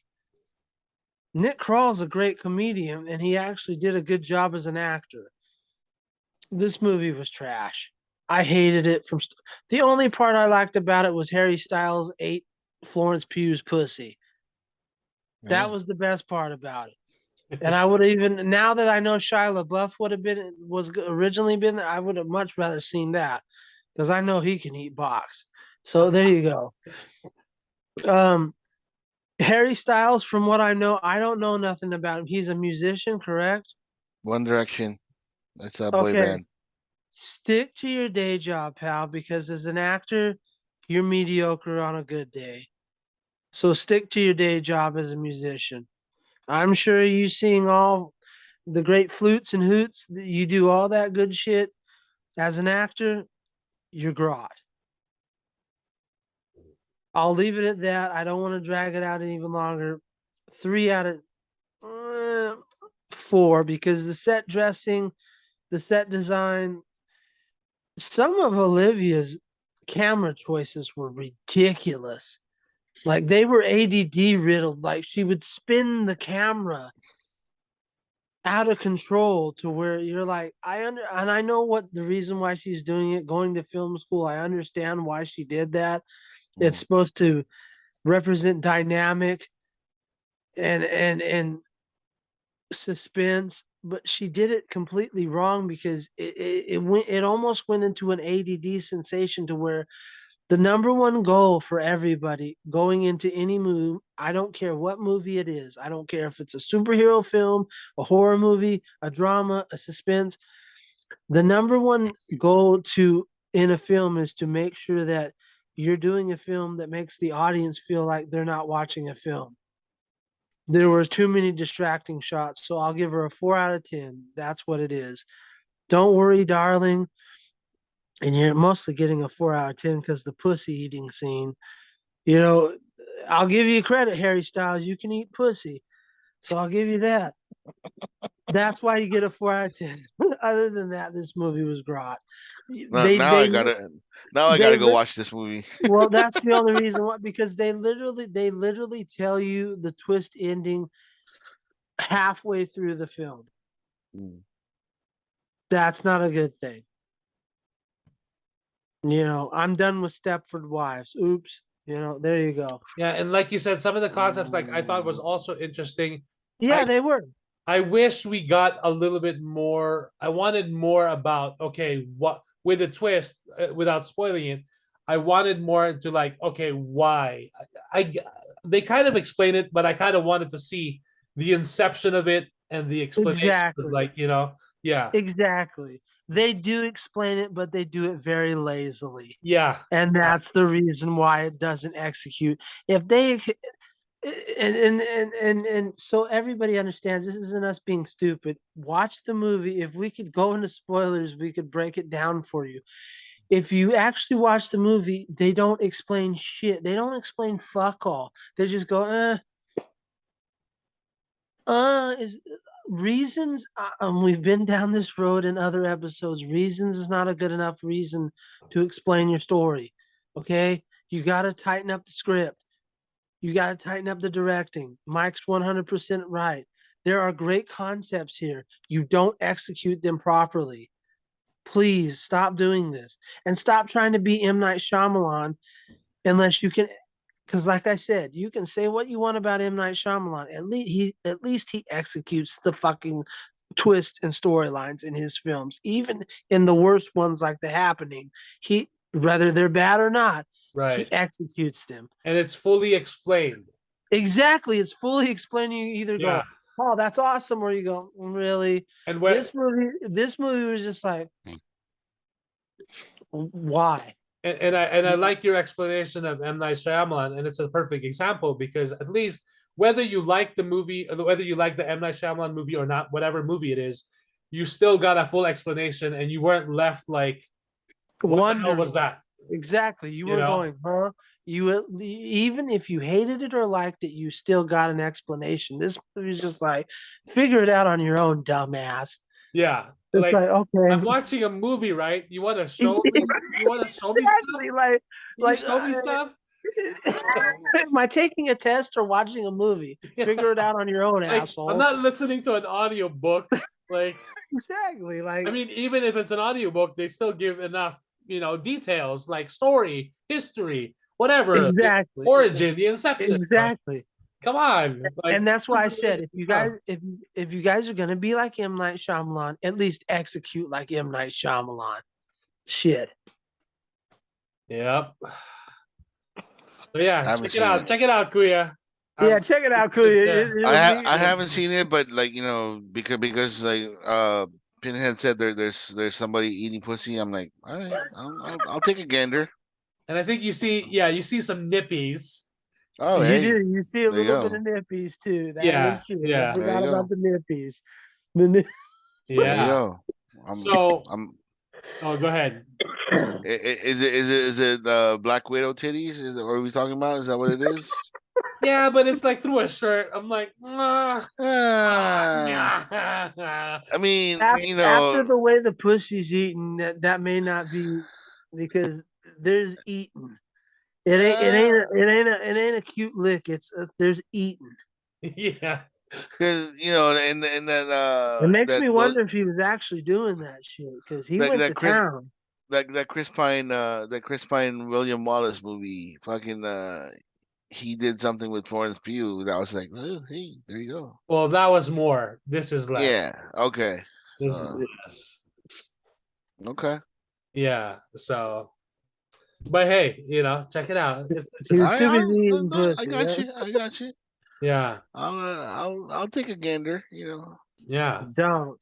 So now we're gonna hear from Pinhead talking about Smile. Yeah. I gotta tell you, from grot to great. Smile. I'm gonna keep it brief, because if I go too far, I'll spoil it for people. If you have an opportunity in a couple of days, on Tuesday this film releases, I would almost say buy it, because this movie is a typical horror movie where we've seen it all before. And I'm going to end this debate now because I'm so sick of this shit. Horror has been around since longer than most of our grandparents have. It goes way back. So I'm not even going to debate anymore. It's not scary anymore. We're not talking about that anymore. We're talking about just good stories being told in horror from now on. Mm-hmm. This story has been done over and over and over and over again. But what this movie does is takes that story, it does it over and over again, and it completely turns it on its head. Smile is one of my favorite horror movies next to Barbarian. Okay. I'm trying to think because Scream. Scream was a good one. This year's Scream was fantastic. If there was a top four, it would be Scream, and not in this order. It would be Scream, Barbarian, Smile, and Terrifier 2. These films are, and they're gonna make. I promise you, they will make my top 10 list this year. They are a banner explanation of how you do horror the right way. That's all I'll say about this film. I'm not going to drag it out. There are some great elements to it. It makes you unnerved at some points. Mm. This movie, I gotta think about it, 8.95 out of 10. Mm. And I give it that high of a grade because it's something that's been that high and that low because it's something that's been done to death, but it's something that should be checked out. And I will say this from now on, when people ask me to recommend them horror films, I'm going to be like that instructor that puts the kid on his floaties I'm going to give you a 1 day of teaching you how to swim in the shallow end. And then the next day, I'm going to throw you in the deep end. So from now on, all my horror movie predictions, all my horror movie recommendations will now be thrown in the deep end because we're past this. Is it scary? It's good to have a scary film, but it's even better to have a really well told horror movie. And this movie, there's some great kills, and I can only I wish I could spoil this because this movie's still new. This movie has some great practical gory effects. I love this film. I think this is one of my favorites. It's not as good as Barbarian because Barbarian was that one was chef's kiss, Mm. but it's creeping up there closely. Someone's got to step up. This year has been not so good for horror. We've had Scream, we've had Barbarian, Pearl was trash, X was trash, Terrorizer 2 was good. Yeah. Terrifiers 2 was Oh, Terrifier. fantastic. Hell Hellraiser was fine. It wasn't trash. It was it was good. It might make it barely. Halloween ends. We don't need to discuss it. I need to. So hold on. I need to check one real quick because there is one. I need to make sure because I think I'm wrong about this. Was this year? No, I was right. The Black Phone was fantastic. Hmm. That was this year. I do remember that. And then we had Nope and stuff like that. And, all I'll say is check out Smile. That's where I'll end it. 8.95 out of 10. That's my Nice. review. Check it out.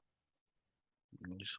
The trailers are creepy as fuck, dude. The Like when I movie was. is creepy as fucking it gives you it does a lot of the old tropes of horror, but like I said, you have to.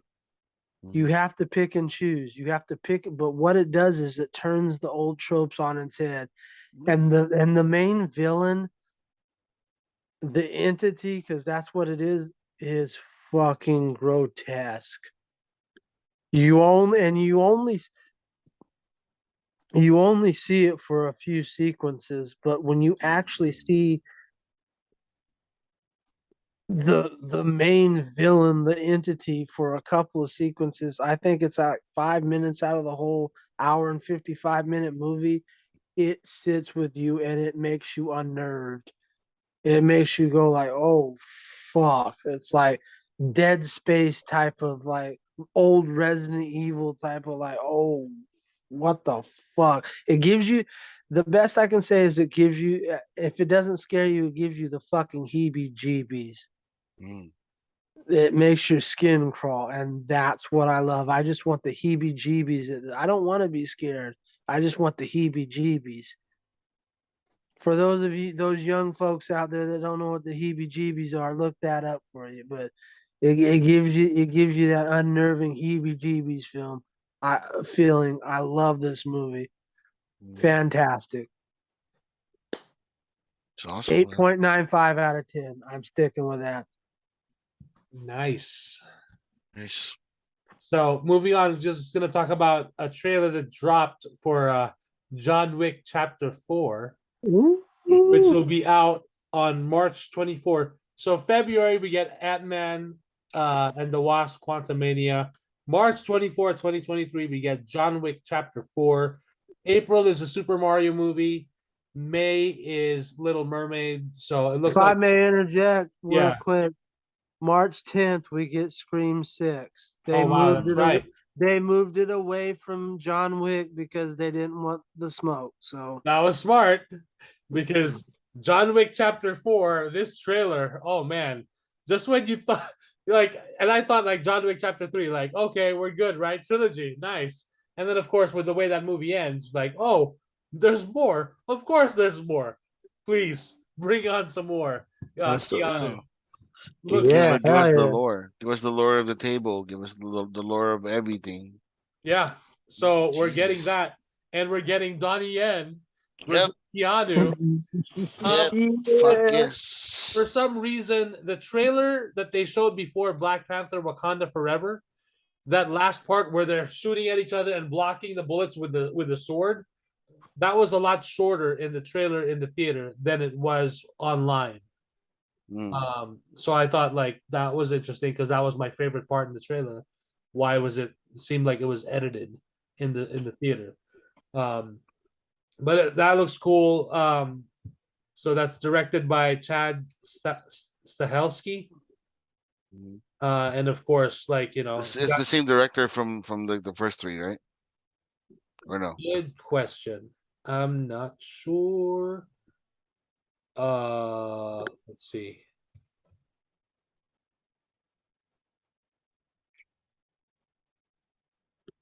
So the first John Wick directed by Chad. Yeah, so I think it is the same. It is Chad Stahelski for John Wick 1, John Wick 2. Yep. So I'm assuming John Wick 3 as well. So that's pretty cool. Yes. Looks Same good. director. Same Looks director. fucking good, man. Like that trailer looks absolutely good. The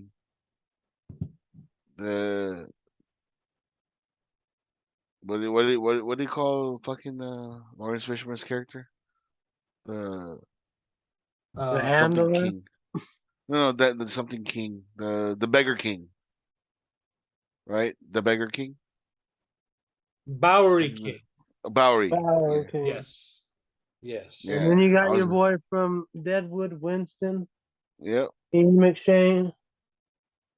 Yep. Ian McShane. Yep. He's the reason why I love the word cocksucker. So. Me too. Me too. I agree with you. See? Cocksucker, motherfucker, swearingen. So yeah, here we have for John Wick Chapter 4, we have Hiroyuki Sanada. See him in the trailer. Of you, Bill Skarsgård is there. Really? I know. Oh, yeah, when yeah, I yeah, yeah, yeah, saw yeah, yeah. him, That's when him. Yes, I I'm saw him, Yeah. that sold me. Him and Donnie Yen, I was like, oh my god. Yeah. This is gonna be the best one since the first one. Hey, you know what? If there's a Skarsgård in it, I'm in it. So let's go. Me too. Me Yeah, too. it's- If there's Donnie Yen and Skarsgård, it means night at the movies. And just the way the story is, like, he's riding a fucking horse. He's following guys. He's shooting one of the guys. He's driving his car with the doors, like, there's no door in the car. He's spinning around. He's fucking shooting. I'm like, oh shit, dude. Again, yes, please, more. Yeah. I hope we get 6 movies. I hope we get 2 more. That's Dude, what I'm saying. I- Like that. I hope we get all the movies. Like, let's just say that. Like I want lore. I want like offshoots of this movie. I want like whatever. Like I Well, want backgrounds on everybody, man. It's mentioned in the trailer by Ian McShane's character that his family sits on the On the table. table. So I'm like, oh. So who's he's family? he's assassin royalty.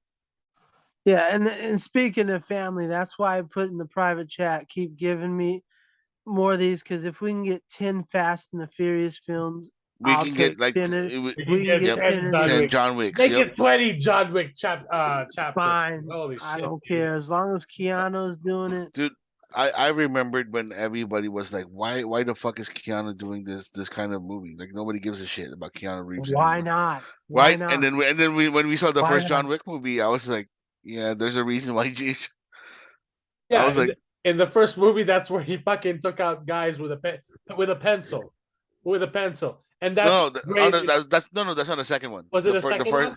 The first one was the legend, like that he took somebody out with a pencil. Oh, okay.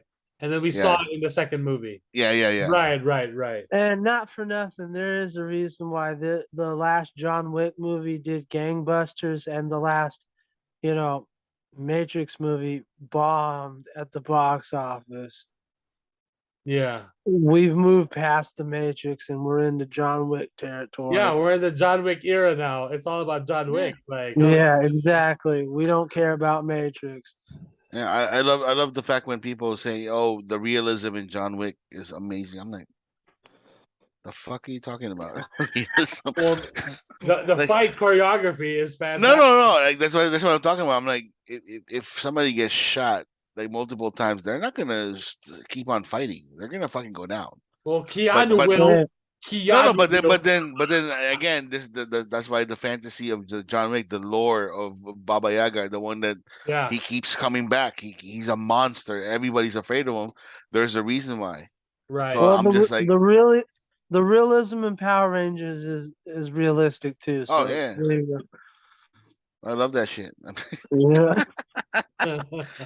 But keep it coming. Like John Wick. I agree. The John Wick franchise is fucking amazing, dude. And it was this one where when they wrapped production, Keanu, one of the stunt guys I saw on Instagram, he gifted the entire stunt team with one Rolex each for each production.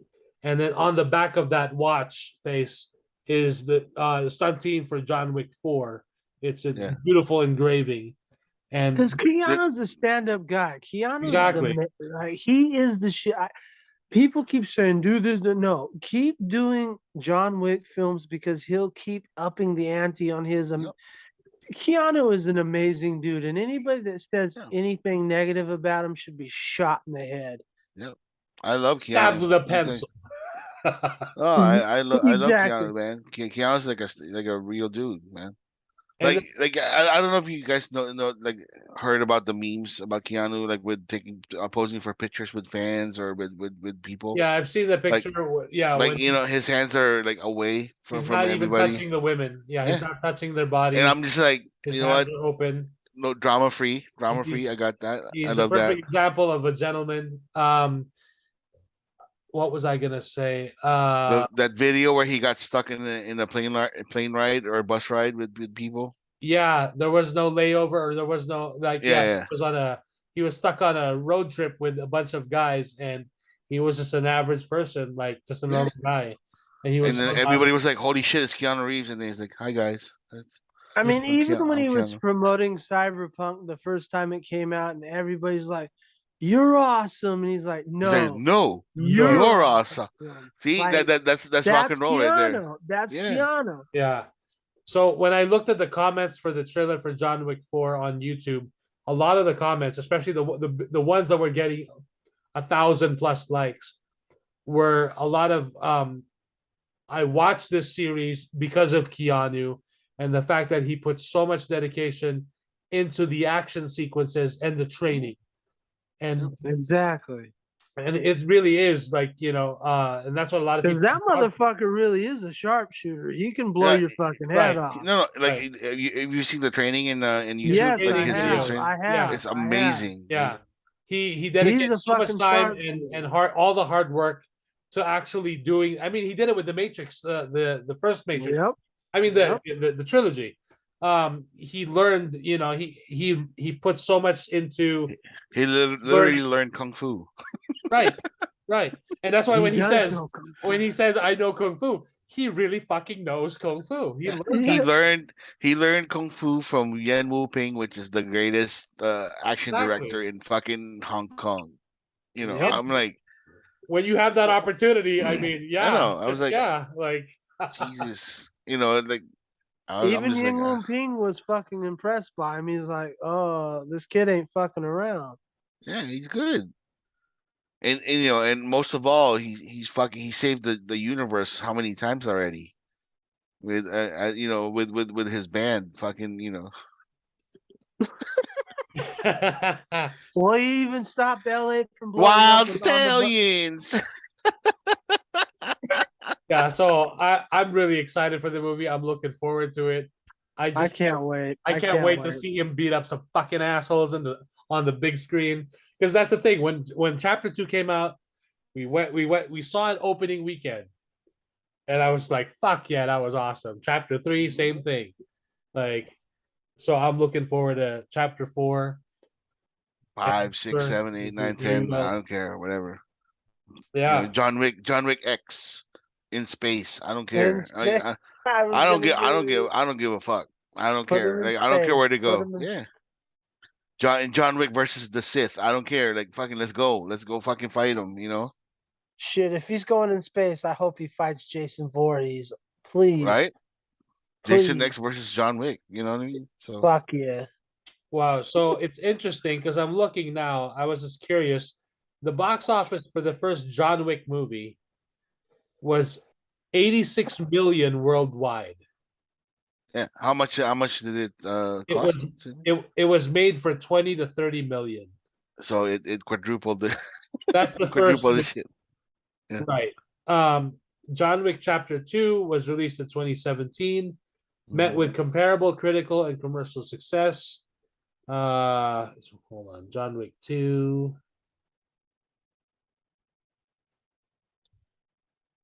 John Wick 2 budget and box office. Budget was 40 million, box office was 171.5 million. So John Wick 3, I'm assuming, of course, is much more than that.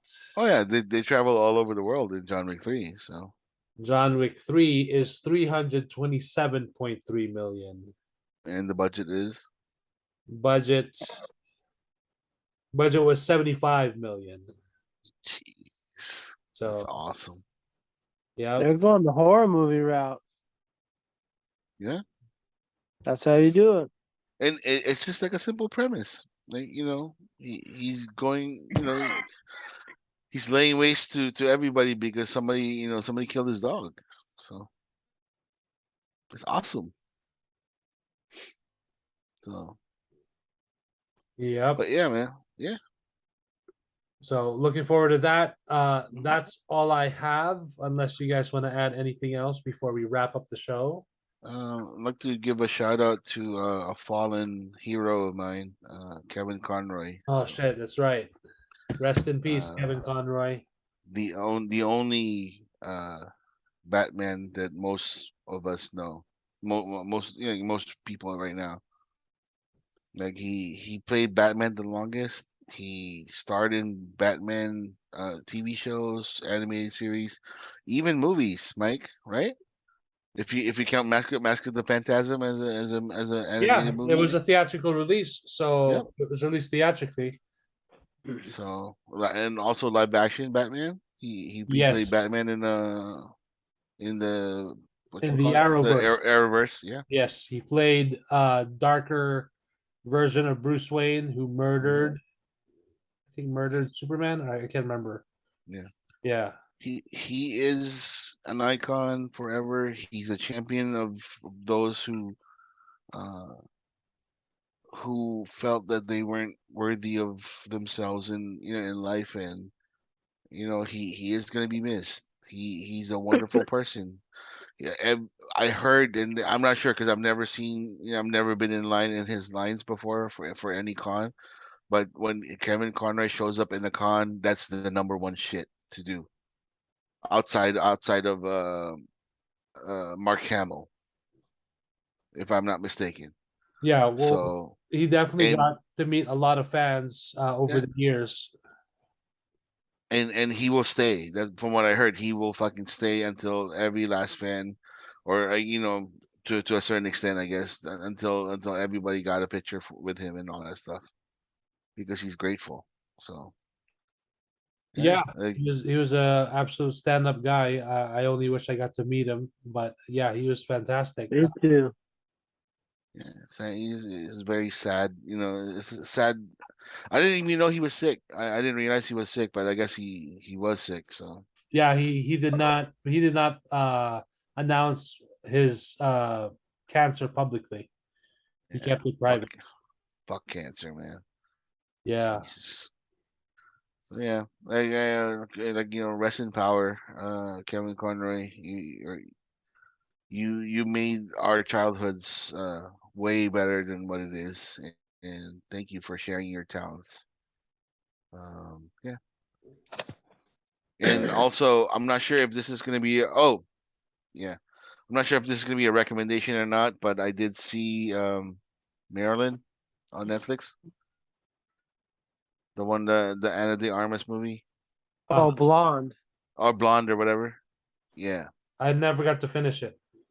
Wow, what a fucking movie trip. That's all I gotta say. I can't. I'm still trying to figure out like words to describe like how I feel when I saw the movie, how I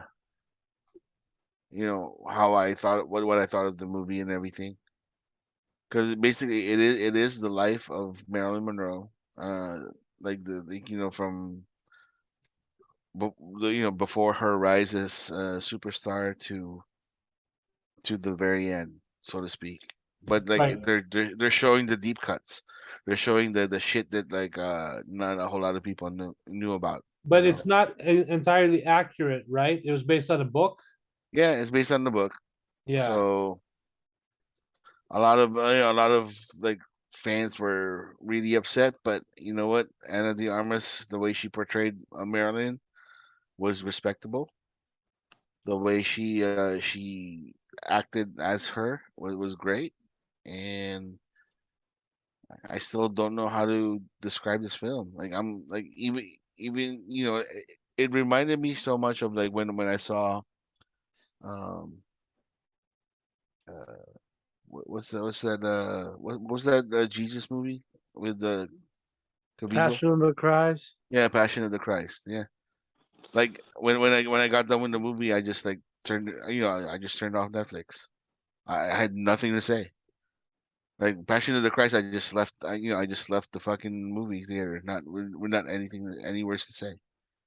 So I don't know if people want to watch it, go ahead and watch it and formulate something. Because I don't have any words to describe it.